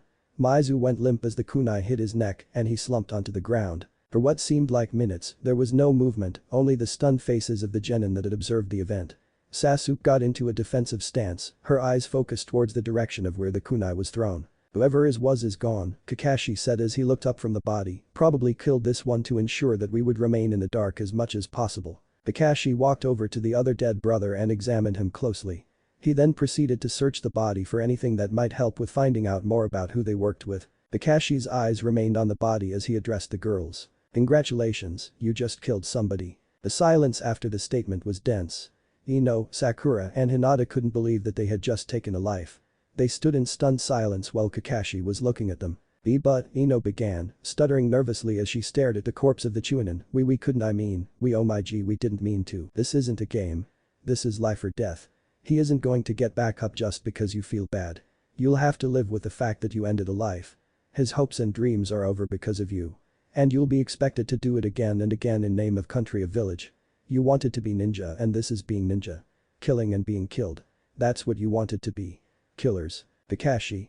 Kurenai was appalled at the way the Jounin was acting, they are just children. As soon as they put on that headband, Kurenai, they stopped being children. You should know better, Kakashi said. Finding nothing on the Chunin that was of use, he stood up. Oh, and Kurenai, the reason why I chose not to step in the fight earlier was because I needed to know if the ninja that attacked us were after Tizune or not. We should probably head out, we don't want any more trouble than we can handle right now, Kakashi spoke while beginning to walk onwards. Girls, get back in formation, wanting to take their minds off of killing, Kurenai added, watch out for anything out of the ordinary. If you do see anything, give the signal. Breaking eye contact with the body, the girls exchanged looks with each other, but they took their positions in the trees, leaving Kakashi, Naruto, Shikamaru, Tizuna, and Sasuke the only ones traveling on the road. Ito Akihiro flitted through the trees with immense speed. He was getting back to his employer to inform him of the demon brother's fate. In his mind, Akihiro was coming up with a story to tell Geto. He didn't see the need to tell Geto the truth about what had really went down, as all he needed to know was that the two had been killed, but there was a person who needed to know. After several minutes of non-stop traveling, the merc arrived at his destination. Geto's complex was very easy to spot in the land of waves, as it was the only building that looked like it was in good condition. It was a towering structure with Geto's company logo on it, Geto Company. Akihiro entered through the back door and went through the rooms before being stopped by one of Geto's personal bodyguards, Waraji. The sword-wielding bodyguard stopped the merc, state your business. Oh come on man. You know exactly why I am here. I can't believe you have to stop me every time I come in, Akihiro grumbled he hated this security shit. Humph, the bodyguard snorted, clearly amused that he annoyed the merc so much, you know the rules, and nobody gets in unless I hear a good reason. You are giving me a good reason to kick your ass right now, Akihiro retorted smugly, very proud at his remark, I am here to report the fate of the demon brothers, as well as give him intel on who is guarding the old man. What did you say? Basta Waraji started, but he was cut off by Geto's voice. Let him in. The ninja looked at the samurai smugly while walking past him. Akihiro loved getting one over on that son of a bitch. There was some history and bad blood between the two when Akihiro was young. Shutting the door, the brown-haired merc looked at Geto. The man called Geto was shorter than most, but he gave off a feeling of power. That power is not to be confused with strength as Geto wasn't strong or at least not strong by himself. He gave off influence, and he had a deadly charisma that put fear into people. Well, what happened? Geto asked, sitting in a chair. His hands were together and the fingers were connected. By the looks of it, those bastards didn't make it. If they did, they would be here collecting the money. Yeah, they died. The drunk got some leaf ninja to guard him, 2 jounin and 6 genin by the looks of it, Akihiro said looking straight at Geto. Interesting, how did he get that much money to pay for 2 jounin and 6 genin? Surely he doesn't have that much money to pay for that amount of ninja. It seems that one cell is doing this mission for free. I mean, how crazy are they to do a mission like this for free? Akihiro almost laughed out loud, but the look he got from Geto stopped him cold. Well, it seems that we might have to send you and him in, Geto visibly shuddered at the thought of dealing with that man. He secretly had hoped that the demon brothers would be enough just because he didn't want to discuss terms with the demon of the mist. Hey, Akihiro started, you know Zabs alone won't be able to beat the 2 jounin and 6 genin. Some of the genin are strong as well. I want to tag along. Geto nodded, giving him permission, he is in the basement training. Get him and set up an ambush in the land of the waves territory. Smirking slightly, Akihiro exited the room and walked past Waraji. He was heading downstairs to the basement. Even before entering the room, Akihiro could sense that it was some intense training. He opened the door to reveal a stack of dummies that were cut in half, decapitated, and some with kunai still stuck in them. What do you want? The so-called demon of the hidden mist said as he took out a kunai he had just thrown into the dummy. The demon brothers were killed. Gato wants to set up an ambush for the target and the ninja that are protecting him. How many? Zabuza said suddenly, starting to smile. 2 Leaf Jounin and 6 Leaf Genin. Consider them dead. Whoa, hold up man. I just want you to know that I am coming along as well to help. Don't get in my way. Akihiro smiled, now that's the Zabs I know. Zabuza shot him a look that threatened death, don't call me that again. Escort me to my house, I will tell you what this is all about there, Tazuna said as he and the ninjas entered the land of waves. They were walking for minutes before Naruto began to get a strange feeling. Naruto sensed something, it was brief and it was weak, but he had a feeling that something was hiding in that bush. Naruto instantly threw a kunai towards the bush, alerting Sasuke and Shikamaru of possible danger. After a few minutes nothing happened, which surprised Naruto as he for sure thought somebody was there. Cautiously approaching the bush, Naruto saw that there was absolutely nothing there. He had made a mistake. Not only did he feel bad himself, but he made a big deal out of it, effectively wasting their time as well as his. Naruto, what was that? Was there anybody there? Sasuke asked the boy as she got out a kunai and stepped closer in Tazuna's direction. When she saw the boy shaking his head she relaxed a little. Man, troublesome. Shikamaru said as he lowered his guard. There it was again, the presence Naruto felt. This time it was in a bush on the other side of the road. Being more cautious now, he waited patiently and quickly threw the kunai. This time it hit something, as there was the sound of bushes rustling and a sudden stop. The team was prepared for any possible ninja attack, but what Naruto pulled out was no such thing. It was a white rabbit. Naruto had hit it with a kunai, and the white coat was now tainted with blood. A sudden yip escaped from Kid, who had returned quickly to see what the commotion was about. Naruto had no idea what to do, as he had no experience with dying animals. He looked to Sasuke. Naruto, there is nothing we can do, Kakashi said, stopping to look at the boy, get the kunai and continue on. The masked Jounin noticed something strange about the rabbit, it had white fur. Rabbits only grow white fur in the winter, but it's not winter. This rabbit is domestic. If this rabbit is domestic, what is it doing here? Kakashi thought for a moment before his eyes widened, could it be a sub? Get down. Kakashi yelled suddenly, realizing what the rabbit entailed for the group. It was not a moment too soon. As soon as Kakashi had said that, a huge sword spun above them through the air and embedded itself in a tree in front of Kakashi.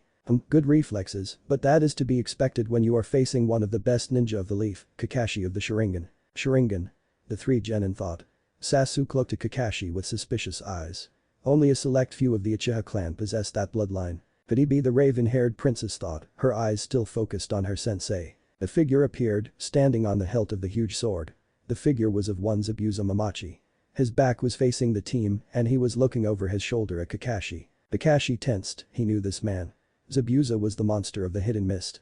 He was raised to kill anybody, even his own classmates. Zabuza. The demon of the hidden mist surveyed the team and found that there were 3 genin. Akihiro said that there were 6 and 2 jounin, so that meant that the rest were hiding somewhere. Zabuza threw 10 kunai in 10 separate directions in order to draw the rest of the ninja out. Come out, I know there are more of you. Cell 10 dropped from the trees and into the road between Kakashi and Tazuna. Ha. Seize abs, I told you there was a hot eye here, Akihiro said as he appeared right beside Zabuza, red-eyed beauty she is. Kurenai tightened her grip on the kunai as she observed Akihiro looking at her with a look that did not bode well for her. Hinata, Ino, Sakura, go into the swastika position, protect Tazuna with your life. Follow their lead, Cell 7, Kakashi said, his eyes still on Zabuza, if half of what I heard about you is true, I can't beat you in my current state. Naruto saw Kakashi's left head reaching up to his headband as he began to lift it. You are going to battle me, Akihiro said, eyeing her genin team, you might want to leave the kiddies behind, you don't want them to die do you? Naruto, Shikamaru, Sasuke, whatever you do not leave formation, do not join the battle, do not leave Tazuna, Kakashi said, revealing his Sharingan to Zabuza, let's fight. Kurenai had thrown a kunai at Akihiro, same goes for you Cell 10. Zabuza grabbed his sword and pulled it out of the tree.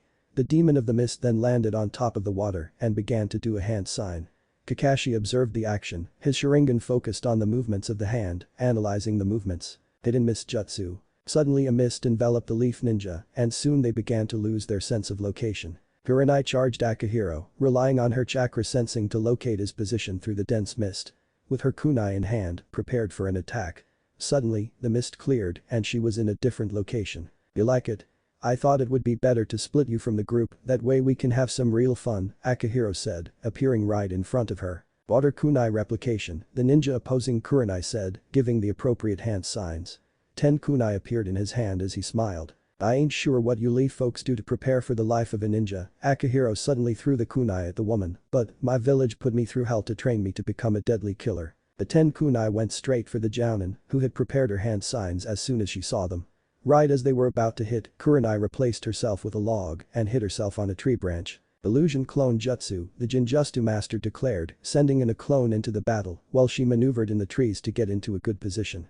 Finding the perfect spot to survey the assassin, she watched him going up against the illusion clone. Being that the clone is merely an illusion, it can't inflict any amount of damage to the opponent, but it is quite good at looking and sounding like the real deal.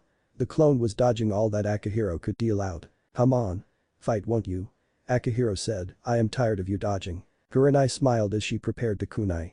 Attaching paper bombs to the bladed weapons, she kept observing the clone weaving around the opponent, keeping just out of reach of the punches. When she finally finished adding the tripwire, she threw the kunai and they embedded themselves into the group, effectively making a tripwire mine, just waiting to be set off by an unknowing victim. The unknowing victim in this case would be Akihiro, who was too busy focusing on the clone to be paying attention to his surroundings.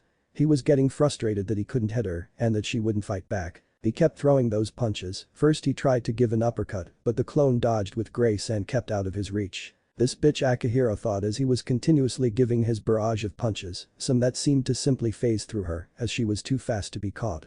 He gave her a couple quick jabs to the abdomen, but again, it seemingly phased right through her, almost as if he was merely punching a ghost. After a few more instances of that, he soon caught on. The Kurenai he was facing right now was simply a clone. Ignoring the clone, he now started to scan the treetops, deducing that the jounin must be hiding in there somewhere. Hey, sending in a clone to distract me is weak, are you sure you even deserve the title of jounin? I think the way you fight is rather childish. Akihiro said as he was still observing the treetops. Suddenly, a kunai with a paper bomb attached to it landed right near Akihiro's feet. Noting the paper bombs, Akihiro moved backwards towards the tripwire. It was all according to her plan. Sure, the clone thing was a bit unexpected because she thought it would gain her more time for an adequate strategy to put this man down.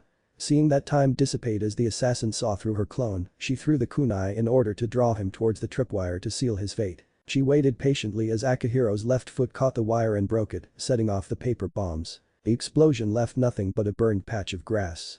Kurenai thought this was strange, seeing as the explosion was nowhere near enough to completely disintegrate the body. Nice try, but the only thing you managed to defeat was my water clone that I created while we were still in the mist, a familiar voice said, as Kurenai felt the sting of a kunai piercing her back. Almost on instinct, Kurenai shifted her body and moved her legs to kick him away.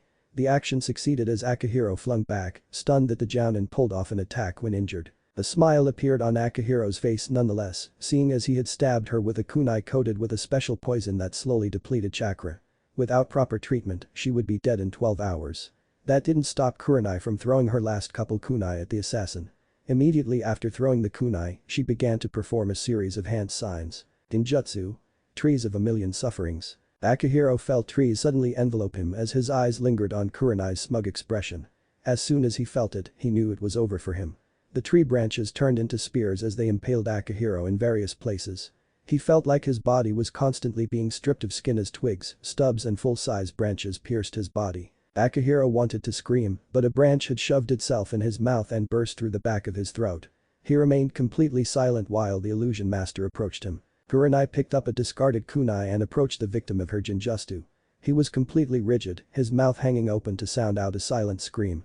His eyes followed her as he was conscious of her movements, but he couldn't do anything about it. He was bound in her web of illusion and he had wasted all of his energy fighting a clone. The red-eyed jounin was breathing heavy as she stumbled up to Akihiro. Her back injury paining her greatly, she raised the kunai slowly. I am sorry, but you must die, Kurenai said as she prepared to end his life. Wait, please, Akihiro started, mustering enough energy to talk, but barely whispering, I don't want to die please. The begging words did nothing for him as Kurenai had resolved to kill him, even if it costs her own life. Please. He said desperately, I'll tell you everything. Please. Spare me. I don't want to die. There is nothing you can say that will ever spare your life, Kurenai said as she pressed the kunai against his neck. I don't want to don't kai. In one brief fluid motion, it was over. The begging stopped and Kurenai had won. Kurenai turned on her heel and made her way back to the others. Each step was more difficult to take than the last, the stinging in her back spreading. Her eyes widened in recognition, poison. That damn. Knowing she didn't have much time, Kurenai pushed onto the others in time to see a masked nin disappear with the body of Zabuza limp, dead, in his grasp. Kakashi looked worse for wear but was fine overall. Swinging her ruby eyes to the genin, she saw that team was still in one piece, guarding Tazuna still. Kakashi's genin looked rough up and exhausted. What happened, Kakashi? Hunter Nin, Kurenai nodded her head in understanding. And the genin? They're fine. A few close calls, but they proved themselves today. All of them. Kurenai couldn't help but notice Kakashi's nod at the blonde genin who had separated himself from the others, holding his headband in his hands before he tied it to his forehead. Rishu Kurenai clutched at her heart as she fell to her knees, her three genin rushing to her side. Sensei. All three of them screamed at the same time. Kurenai's back wound finally revealed to the group. Kakashi was beside her in a flash and quickly inspected her injury and glared, poisoned. We'll have to move fast. Cell 7 form up on Tazuna. We're moving out now. We're going the shadowing plan. Cell 10 walked in formation around Tazuna. Kurenai, nearly unconscious, was leaning on Kakashi, who was in front of Tazuna. Tazuna's house came into sight as Naruto gazed ahead in the distance. The two-story cottage-themed house looked pretty normal to Naruto. He had seen similar types of houses on the outskirts of Konoha when he went wandering around the village, bored out of his mind. The very pleasing smell filled the air as soon as they got closer to the house, and a couple of stomachs ached to find out exactly what was tempting them so badly. "Ah, my daughter must be cooking her best dish," Tazuna said with a smiling look. Well, he had his trusty bottle of sake in hand, he had been dulling the hunger he had. Now that he was completely out of the liquid courage, his stomach rumbled for the amazing cuisine that his daughter was preparing in his home. The bridge builder turned towards the ninja escort team and said, "My daughter is the sweetest thing on this planet. I am sure that she will be gracious enough to let you eat from my table. After all, you did save my ass." They walked up to the front door of the house. The smell was intoxicating. It filled the air around them with a pleasing aroma that multiplied as soon as Tazuna opened the door. "Princess, I'm H." Suddenly, Tazuna received a frying pan to the face. "You stupid idiot. Do you want to die? Would you leave when you know that man is after?" The feminine voice stopped in her tracks when she spotted the people that were accompanying her father. Tsunami bowed her head in embarrassment as she showed a bit of pink on the skin. "I am sorry, had I known they were there, you wouldn't have tried to rearrange my face with the frying pan," Tazuna said, a hint of annoyance in his voice. "Tsunami, these are the Konoha ninja that were escorting me back. With them, I was as safe as if you were guarding me. Right now, they are hungry." She looked at the group and they looked at her. Stepping aside, she let them into her home. "Please come in." The rest entered and Tsunami led Kakashi towards a spare bedroom where they can put Kurenai while she rested and was treated. Naruto lingered outside, always hesitating to step into unknown territory. The people of Konoha also let him into their home sometimes. Often, he had to nurse the newly formed cuts that he received when he was in there. He learned to never let his guard down around people, even if they seemed like the most caring people. The world was filled with snakes that want to cause nothing but pain and suffering to those who depend on them. Stepping through the doorway, he automatically glanced around cautiously. By this time, all of the chairs were placed out and they barely managed to squeeze around the table. Naruto took his seat and looked at Tazuna, who was talking to Tsunami. The room soon filled with an appetizing aroma as the meal was placed out in front of them. On the plate in front of Naruto, there was some salmon cut up and seasoned with some spices that were native to the land of the waves and a nice hot broth of liquid that Naruto had never seen before. "Itadakimasu." Everyone but Naruto said as they dug in. Naruto hesitated, he didn't know what this food was. Since he was on a tight budget, he rarely ate anything that wasn't ramen. His eyes glanced around at the others, trying to figure out how to properly eat what was in front of him. He observed Ino dipping the salmon in the liquid and eating it. A satisfied face appeared on her face as soon as she started chewing. Naruto copied the action and as soon as he put the fish in his mouth, he got a sudden taste of something sweet. He continued chewing and soon found out that the sweetness didn't last long as the taste changed into salmon. However, Tsunami did not cook enough, so she had to go back into the kitchen and prepare something quick while the rest ate what she had planned to serve to herself and Inari. The blonde didn't mind, he was busy savoring the food that was in front of him. He cut up a salmon into tiny pieces and dipped them in the liquid. Enjoying each tiny morsel, he made what he had last. Soon after Naruto finished, Tsunami had brought out some bowls of rice. After all the eating was done, Tazuna cleared his throat and began to speak. "Alright, I think I owe you an explanation." He nervously glanced at Kakashi. "I am in danger for trying to save the people from the clutches of a power-hungry and very deadly man named Gato.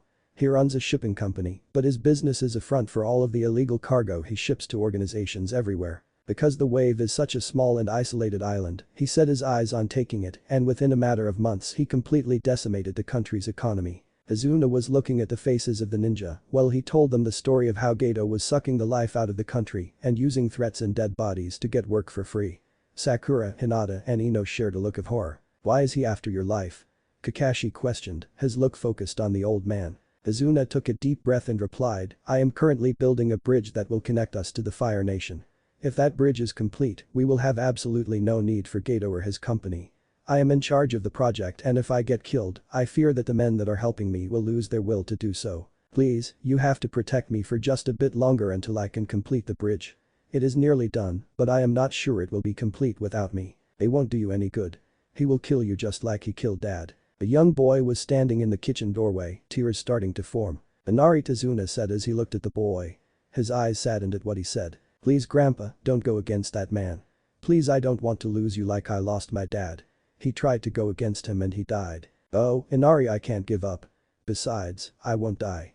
Tizuna said, I have these wonderful ninja guarding me. Inari shook his head, he didn't believe Tizuna as he began to fully cry. They don't understand. They are from a powerful country they don't understand what it is like to have nothing. They have a good Lee. Shut your damn mouth. Everyone turned their head to look at Naruto. What the hell are you thinking Naino began, but she was coldly cut off by the blonde. You know nothing, his voice was cold, his eyes were filled with anger as he stared at the boy with the deepest loathing. You know nothing about me or anybody here. What gives you the damn right to say that about any one of us? Is it because you lost your precious daddy? Well boo fucking who. At least you had a dad, some people aren't that lucky. Some people have no family whatsoever. Some people had to live on their own from the very beginning and at night those people would often wonder where their parents were and why they weren't with them. Don't you fucking cry for your dad. You don't fucking know what it is to have nothing. How would you like living alone without anybody? How would you like being unloved and hated for something you never even did? How would you like being picked on by your peers just because their parents told them to stay away from you? Don't you dare act like you know what it is like to lose everything. Some people would kill to have your life, so be grateful and quit your bitching. Almost immediately, Naruto got up and stormed out of the house, slamming the door behind him, leaving the rest in a stunned silence. Kid, who had made himself comfortable in the corner of the kitchen, ran out after his master. The others were sitting still, not a single person moved. The only sound that could be heard was Inari trying to stop crying. Tizuna and Tsunami shared a look of confusion. I'm sorry for Naruto's outburst, Kakashi said, addressing the two, Naruto has had a hard life. He's had to grow up on his own. He's never had any friends and he often gets forgotten. After all that has happened to him, it's no surprise he would yell at your son. The girls shared a look of guilt. They just how imagined how Naruto must have felt when their first instinct was to tend to Sasuke and they totally overlooked the blonde. They remembered the look the blonde gave them while he cut the poison out of his system. The look was of anger, but it concealed a sadness that Naruto would never reveal to the girls. Are we just going to let him go? Sakura questioned her teammates.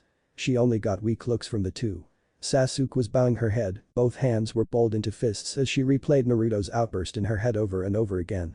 Hinata? Sakura said expectantly. The Hyuga looked over at Sakura nervously before twiddling her thumbs in anguish. She desperately wanted to go, but her insecurities held her back. I can't believe you guys, Sakura said, losing her patience as she got up and tried to find Naruto. Naruto, with hands in his pockets, walked down the streets of the village. He looked down at his feet, never tempting a look at the other people passing him by. Kid was right next to his master, cautiously looking at the passers-by for any clue as to what they might do to the blonde. The Jinchuriki felt angry. What Inari had said really set him off. He shouldn't have let it get to him, but it was just infuriating that a little kid was judging him when he didn't know anything. He had enough of it. He was constantly being neglected, rejected, and pushed around by whoever chose to fuck with him. While on his walk, Naruto surveyed the shops that lined the streets. Avoiding the people, he saw a weapons shop. Deciding that it might not be a bad idea for him to at least go in and look, he stepped into the shop and browsed the displays. Kunai adorned the room as Naruto saw many variants of the generic design. Some were relatively simple while others looked as ornate as can possibly be. His eyes trailed off toward some of the other displays, and he looked. He wasn't looking for anything in particular, but he wanted to get his mind off of what happened back at Izuna's house. His eyes scanned the room and they fell upon a sword of complete beauty. It was completely black, with a red hilt. Its beauty seemed to call Naruto, and it drew him. The store clerk looked at Naruto as his eyes were trained on the sword. Like a vulture ready to swoop onto a dead carcass, he approached the display with a smile. Made from the finest of metals, the clerk began, as he stood next to Naruto. Noticing the headband that Naruto was wearing he continued, it was made to be the perfect tool for a ninja. It has a threatening look with a thin and sleek design that will captivate your opponent before killing them. How much? The boy asked, wondering how much this piece of utter beauty might cost. Usually, it would cost about 3,000 ryu, but since With was imported, Gato has got to tax this pretty steeply. The clerk smiled at Naruto encouragingly. For you, I will try my best to get you the best deal, how about 3,500 ryu? Naruto couldn't possibly hope to buy that wonderful ornate lethal sword as he did not have anywhere near that amount. He did, however, have a fox. It moved around the displays, careful not to get caught. They had done this several times before when he needed to steal some food to eat. Naruto distracted the sales clerk by taking him to some other displays and questioning him about the designs and functions of this variant of kunai. Ah, the sales clerk replied, this is a fire swirl kunai. It has a fire chakra infused tip that allows for a detonated incendiary explosion without the hassle of setting up paper bombs. It also explodes on impact with skin and is guaranteed to burn your enemies to the crisp. And this one? Naruto motioned to one that had a three-pronged tip. Yes, this is an approximate replica kunai used by the Yellow Flash. Approximate replica? Naruto asked as Kit started to climb up to the sword display. Well, yes. No one knows exactly what the kunai looks like. Many kunai collectors would give their children to have that kunai. Unfortunately, no one knows how the kunai was even constructed. No plans have been found. What is so special about this kunai? Naruto asked, keeping the clerk focused on the kunai while Kit nudged the display open. According to some reliable sources, the kunai holds the key to the Yellow Flash's movement technique. The clerk was clearly showing off his smarts as he was then moved along by Naruto to another design. Kit grabbed the sword with his mouth and placed it in the scabbard adjacent to the sword. Then, he picked up a scabbard with the sword in it and dropped down. Kit then moved towards the exit while Naruto was busy asking questions with the clerk. I'm done, thank you. Naruto said to the clerk before moving to the exit. When he opened the door, Kit bolted out, sword in mouth. Naruto waved to the clerk, smiling. Walking back towards the direction of Tezuna's house, Naruto took the scabbard and the sword out of Kit's mouth and held it in his hand. Deciding he wanted to try the sword out, he went into a wooded area near Tezuna's house. He picked a tree and started hacking. It wasn't really training, but he felt the need to slash something with his new weapon. Naruto kept slashing and slashing, people's faces swamped through his head as some of the scars on his body began to hurt, almost as if the wounds reopened. Soon, the tree he had been slashing was losing bark as Naruto slashed and slashed. He found it soothing to slash at the tree. His anger at Inari evaporated, and after a few more slashes his anger at the girls for forgetting him was soon gone. He wondered if his anger at the lead would be gone if he slashed the tree enough. The tree would probably not withstand that amount of slashes. Use that anger, Naruto. Use it to kill all those that stand in your way. A chill ran up Naruto's spine as he stopped his continuous slashing. He looked around, but found nothing. Seek me. Close your eyes and seek me. The voice was familiar to Naruto, he had heard it in his dreams, whispering, taunting, and enticing him. Silence filled the air soon after that. Standing completely still, the blonde Jinchuriki took a deep breath, loosened his body, and closed his eyes. Very good. Naruto opened his eyes to reveal a very different environment. The natural scenery was replaced with cold urban bricks in what seemed to be a sewer tunnel. Where am I? The boy said, looking around. Welcome to your true home, Naruto. The voice rang out and echoed throughout the tunnel, causing Naruto flinch. Right in front of the boy there was a huge gate. Enormous in its size, Naruto couldn't fathom why somebody could have possibly constructed it. The thought didn't last though, as a more pressing matter took precedence. I was in the woods, and now I am here. How? Naruto asked. You brought yourself here, human. Approach me. Naruto was confused. The voice came from everywhere. He looked around before the voice spoke again. Approach the gate. Naruto did as he was told and stepped towards the huge gate. As soon as he began to approach it, two giant eyes began to stare at him. He saw the outline of something monstrous. He saw the Kyuubi. Naruto, I have been watching. I have seen what those villagers have done to you. Naruto's balled his hands into fists at the mention of his past. He was looking at the two giant orbs that, in turn, were staring back at him. Release me, Naruto. I will kill every single one of them. Just release me, and you will be avenged. No. The answer was almost immediate. Naruto flatly refused. The giant eyes flared with anger before Naruto continued, I want to do it myself. Naruto stepped forward once more, I want them to pay for what they have done to me. Very well, Naruto, but with me sealed inside you, you won't be able to destroy the village. Naruto gave the Kyuubi a confused look as he remembered the villagers talking about how the Kyuubi nearly destroyed the village. The Yondium sealed half of my chakra into you, while the other half was sealed into him. I am only half the demon I used to be. But what do I do? Naruto asked. Ever since he had known about the thing that was sealed inside of him, he had been planning on using its power to level the village. You gain allies using any means necessary. Boo. Use the Uchiha girl. She too knows the pain that you feel. Become friends with her, make her trust you. Make her depend on you. then use her to further our goals. Then, when she is done, throw her away like the trash she is. What about her friends? How am I supposed to deal with them? Use them as well. Use anybody who can further our goal. Do anything that you need to. Naruto looked at the fox one last time before closing his eyes. Sakura had a lump in her throat. She hadn't felt this bad since the day she and Ino became rivals for a week. Seeing Naruto storm off like that and the things Kakashi said made her really think about what went on in the blonde boy's head. For the first time, she thought about how much it plagued Naruto that he never had any parents or friends. She couldn't imagine it. She felt intense guilt as she contributed to the feelings Naruto had by belittling him and thinking so little of him. That's why he left Izuna's house. She wanted nothing else but to stop him and apologize for the things that she has done or not done to him. It was strange, she always thought that Naruto's character was the thing that made him unlikable, unapproachable, but now that she really thought about it, her parents constantly shaped what she viewed Naruto as. They were constantly telling him what a bad delinquent he was and how he shouldn't even be in the village. In hindsight, she realized that she shouldn't have taken her parents' word, she should have at least tried to become friends with him. She went into the village street and glanced around at the figures that were walking past her. Trying to find where Naruto went, she looked inside the shop windows, but the blonde was nowhere to be seen. He had vanished from sight.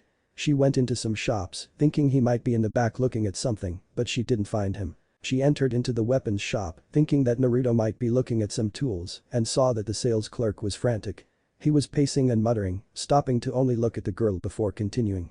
It was strange to see businessmen like the sales clerk to completely disregard the customer like that. It was so strange. Sakura walked up to him. Hello. The girl said, greeting the clerk, who only took a quick glance at her before replying angrily, I don't have time for you right now, one of my most precious wares has been stolen. His eyes widened as he noticed the headband. You? He pointed angrily at Sakura, you damn leaf came here and took it. Sir, Sakura said began nervously, I have no idea. You ninja took my sword and you didn't pay for it. You ninja are all the same. You take what you want simply because you can kill us, well we have lives to live too. He said angrily to the girl, go. Get out of my store. Being pushed out, Sakura decided she would go back to the house and search for the blonde in the morning. Naruto. The blonde opened his eyes and he saw that Sakura was standing above him. Naruto sat up and looked at the girl. Thank Kami I found you Naruto. Sakura said, looking at the blonde with mild concern. When Naruto stood up, he realized he still had the sword in his hand and the scabbard was lying on the ground. Picking it up, he put the sword back in it. Naruto? Sakura questioned, looking at the sword, where did you get that? He didn't answer, instead, he started walking towards the direction of Izuna's house. Hey. Naruto. Sakura yelled catching up to him, she then looked at him, slightly embarrassed, I am sorry we forgot about you. Naruto moved onwards, he wasn't going to say anything to her. She didn't deserve anything from him. Use her, Naruto. The boy stopped into his tracks for a brief second, causing Sakura to get in front of him. Naruto. Sakura had a confused look on her face. It's nothing Sakura. It's okay, I forgive you. Naruto said, before beginning to walk again. The walk back to Izuna's was quiet soon after that, but they soon arrived at the house. The smell of breakfast was thick in the air as Naruto realized that he had been gone for a day. Sakura opened the door and entered with Naruto as they heard Itadakimasu. Naruto snuck past the kitchen and put the sword in his knapsack. He didn't want anybody to see it as he would certainly be questioned as to where he went. Well, if it isn't our little drama queen. Kakashi said upon seeing Naruto. Sakura sat down next to Ino and began to eat the food on her plate. Hinata blushed when she saw the blonde, but she said, hey are you okay? I'm fine. Naruto looked at the table and saw that there was a place for him at the table. He eyed it suspiciously before Kakashi spoke up. It's yours Naruto. We didn't forget you this time, he said it with a smile, you might want to eat fast, I am going to teach you all something after we are all done. The boy sat down and began to eat the food that was on his plate. He chowed down vigorously as he wondered what Kakashi might teach them. The girls eat normally, not in a rush, while Shikamaru was taking a nap on the couch.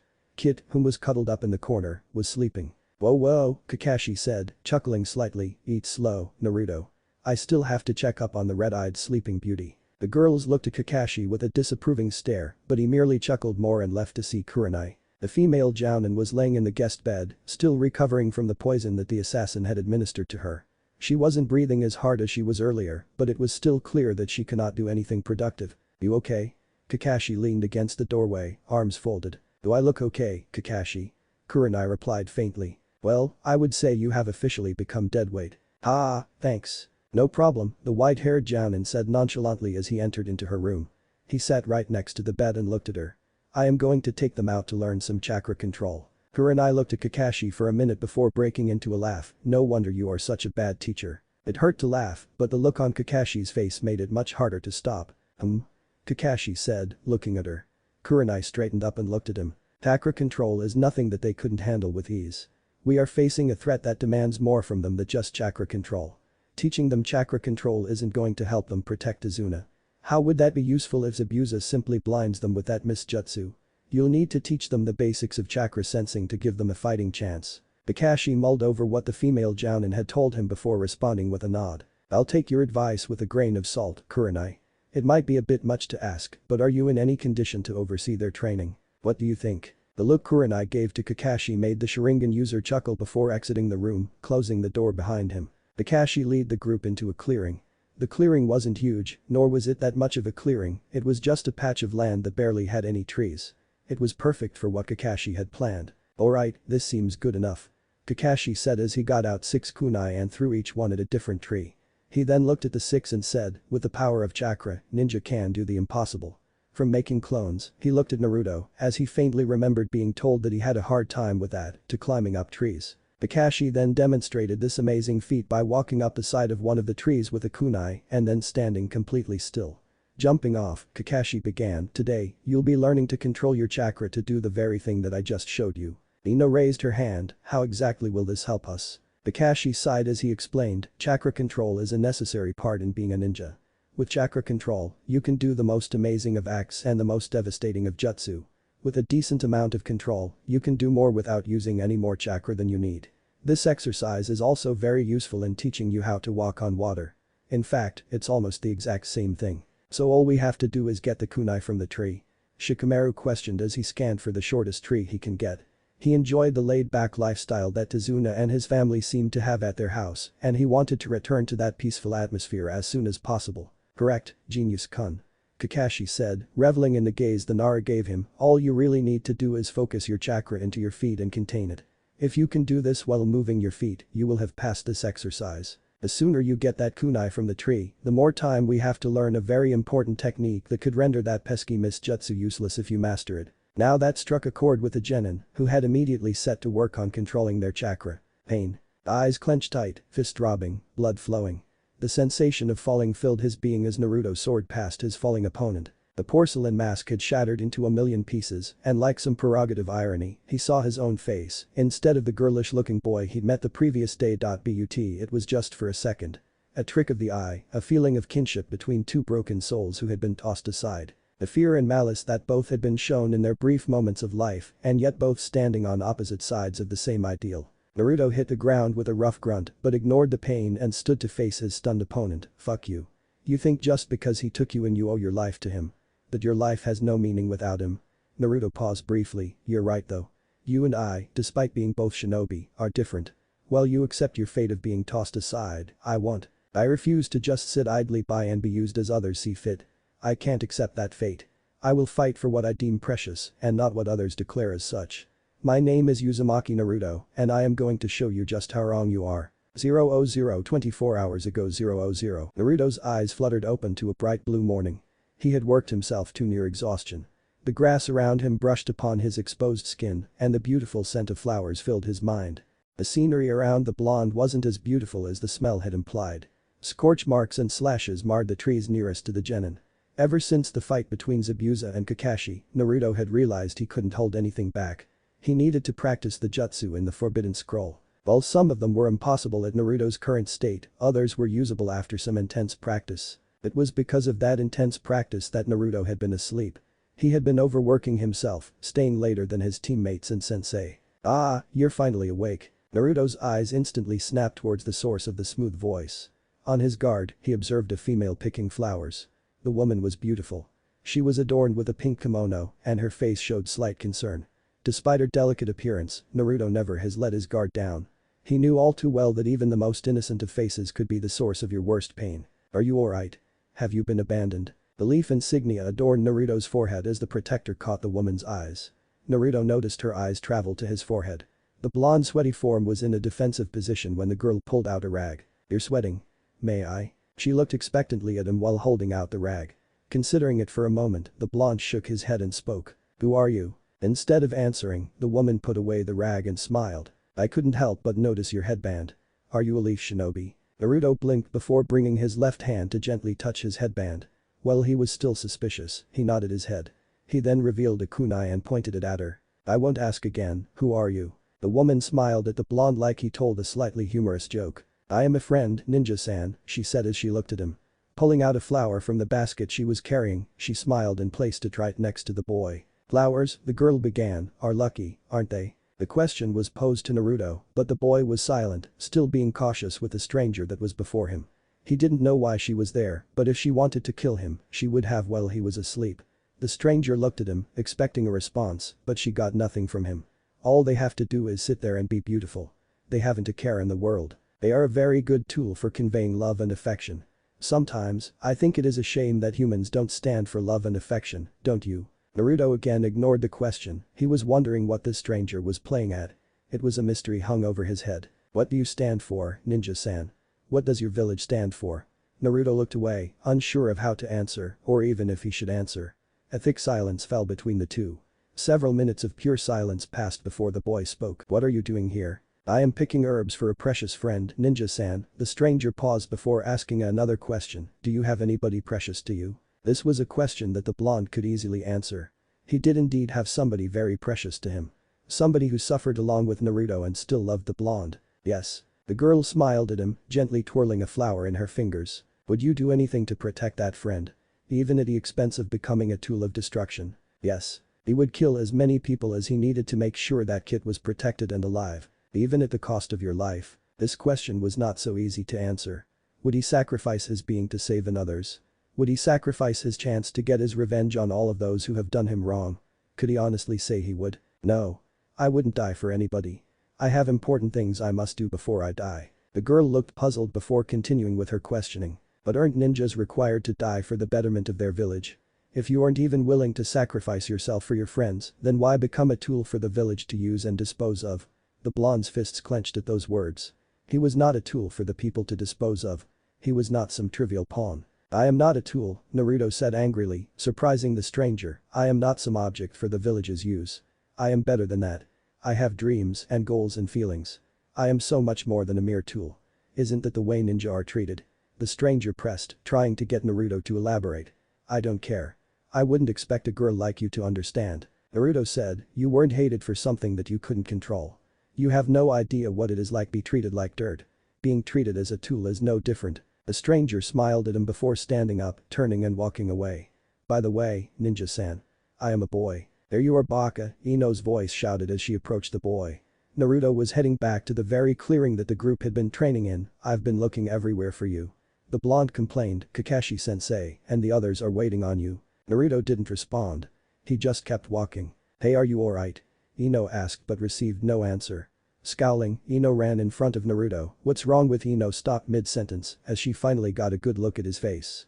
His eyes were wide and he looked shaken to the core. He's a boy. That was the prettiest boy I've ever seen. Even prettier than Naruto once again began to walk back to the clearing, twitching every now and then. Who's prettier than who? Ino was more confused than she ever had been in her entire life. Creepiest moment of my life, Ino just kept staring unsure of how to react to this Naruto. Chakra detection is all about concentration. We have to channel the chakra through our bodies and into the ground. Form a wave. Chakra detection is similar to echolocation, and it requires quite a bit of Kakashi pause to notice Ino and Naruto entering the fold. Well, it's finally nice to have the full class here. We are going over chakra detection, Naruto. Naruto nodded and moved next to Sasuke and Shikamaru, preferring the familiarity of his team than the all-girl team, while Ino moved next to Sakura and Hinata. Now, in order to echolocate you have to send your chakra out in bursts of waves expanding it out of your body. Since sources of chakra, such as animals and people, don't absorb chakra it rebounds back, effectively giving away the source's location. Sensor types come in numerous shapes and sizes, making them high-value priorities for both allies and enemies. Take out the sensor and you make your enemy blind. However, if everyone can sense chakra it's not as big a blow as it normally would be. Of course sensing isn't for everybody. It is immensely difficult because your complete focus must be on controlling and shaping it into the correct form for an accurate reading. The genins exchanged looks of annoyance. Chakra concentration was relatively easy, but this was on a whole new level. Sasuke doubted that any of them would make considerable progress in it. This is troublesome. Listen, sensei, this is too much to ask of us. I doubt that we can master this within a year, let alone a couple of days, or however long we have." Shikamaru put his hands behind his back and yawned. "Listen, genius, I don't need you to master this, I just need you to be good enough to detect some chakra." Hinata, Kakashi turned to the timid girl, is the only one that has an edge on the Miss Jutsu. 1 out of 6 is not a good advantage. I don't care if you can't tell whose chakra it is, all I care about is that you can sense it. That's all that's important. Sometimes, you don't have the time to prep for a battle properly and you have to scramble and use what you got. Kakashi then showed them the process of channeling your chakra into the wave-like bursts and left them to it. He just leaned against a tree reading his beloved book. "Hey Sakura. You never did tell us what happened when you tried to find Naruto," Ino said while they were taking a break. "I mean, it's not every day you storm after him like that. You into him or something?" Sakura looked at her blonde friend with an incredulous look, as if. "I only went after him because I felt bad for the way we treated him. I mean, the things he said to that boy where." She felt silent. She was at a loss at how to convey her sadness and disgust. What made her even more sick was that she herself contributed to the pain that Naruto must have been feeling. She couldn't help but imagine all of the sadness that must plague him. "Hey, it's alright," Ino said, trying to comfort her pink-haired friend as Hinata and Sasuke sat next to them, leaving Shikamaru and Naruto training out on the field. "I would have go." "Then why didn't you?" Sakura cut Ino off, surprising the three. "It would have been better if you went with me." Well, Ino began, not really knowing how to answer, but Sakura didn't let her finish. "I mean, I shouldn't have been the one to go." "Hinata," Sakura turned toward the wide-eyed heiress, "don't you like Naruto? Why didn't you go with me? Heck, you should have been the first person to go after him." The question and statement pierced Hinata hard and she averted her gaze from her friends. She was ashamed of herself as well. She should have gone, but she was too scared and too timid. It was the reason why she had never tried to help Naruto, even when he was suffering. Ever since that fateful day, she had seen everything, but she had stopped nothing. This was just another thing to add to her list of failures. Hinata couldn't answer her. She knew that Sakura was right. "Didn't you guys feel sad for Naruto?" "I mean, the things Kakashi said," Sakura said, getting quiet at the end. "Of course I did, I mean, who knew?" Ino said. Sasuke was remembering what Inari had said and her fists tightened a little. It hit home with her as well. She understood Naruto's pain in a sense. She even understood his anger at him. What the boy had said hit her almost as badly as it did Naruto. While she did live alone, she wasn't alone. Not like Naruto. She at least had friends who had even offered her a place to live with others over living alone in an empty apartment with only the bare essentials.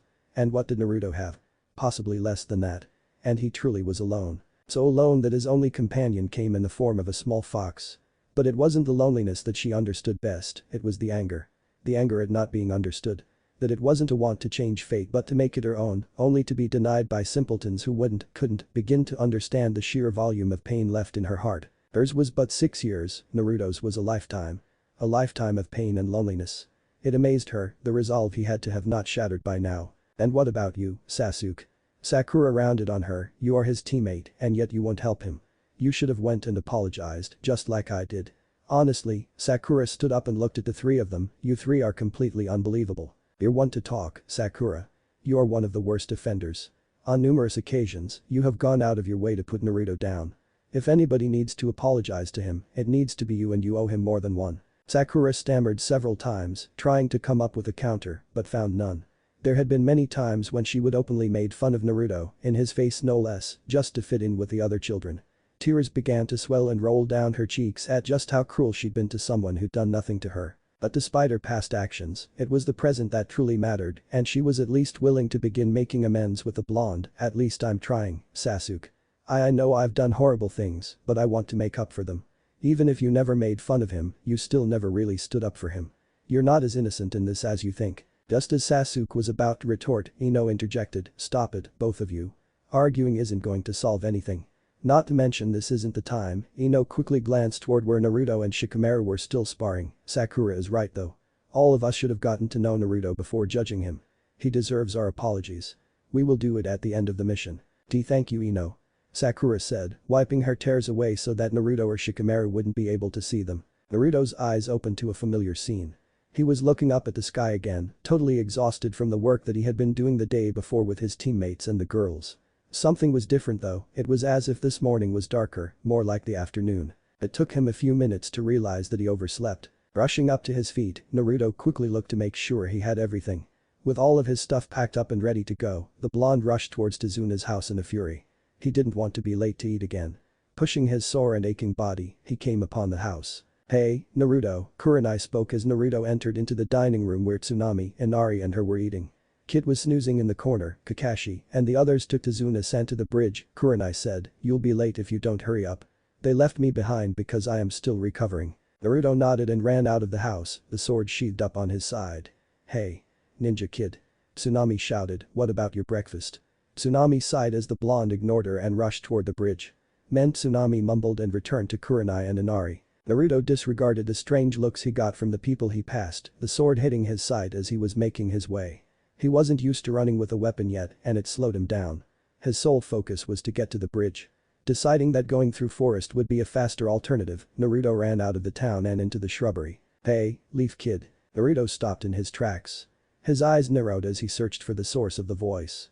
Two figures stood in front of Naruto, both carrying katanas. Naruto tensed up, preparing for anything these two swordsmen would try to do. "What are you doing?" The one with the hat asked, with a smirk on his face. His partner decided to don a similar smirk. Both had their respective hands on the hilts of their swords. Naruto blinked in faint surprise at the question, but decided to return with one of his own. "What am I doing?" he responded, staring intensely at the two, slightly puzzled. He didn't have time to deal with them, but if he went sword to sword with them he would lose. Naruto was unskilled in how to handle a sword. "Yeah," the one with the eye patch responded, "What are you doing?" With eyes shifting from one to another, Naruto moved his hand slowly to his kunai pouch. He had to make sure that they didn't notice a thing. He decided the best way to distract them would be to continue the conversation. "Nothing," Naruto said, his hand still inching for the kunai. "Nothing, huh? We noticed you're wearing a shinobi headband," the one with hat remarked. His hand gripping the hilt of his sword, anxious to pull it out in battle. "So I am, what of it?" Naruto questioned back, continuing the banter. His hand still inching towards his pouch of kunai. "You one of the shinobi that bridge builder hired?" The eye patch one continued. "Maybe I am, maybe I'm not. If you are, that would be bad," eye patch continued. "Yeah, we would have to kill you," the other added.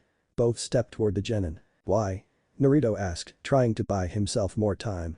He needed to have enough time to strike both of them down in a matter of seconds between each other. "You might thwart our plans." "What's your plan?" Naruto asked. "We are supposed to kidnap the bridge builder's whore of a daughter," the one with the hat said, licking his lips lightly. "So, are you trying to thwart our plans?" Eye patch asked, getting ready to strike.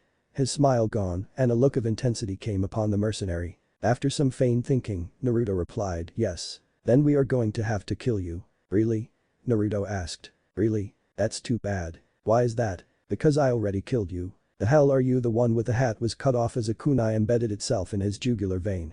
As he fell, life fading from him, he saw the same fate befall his companion. "Sorry but I don't have time to deal with the two of you." Naruto walked to the two corpses and extracted his weapons before continuing to the bridge. 000 earlier 000. "I can't believe you let Naruto sleep in again, but not me," Shikamaru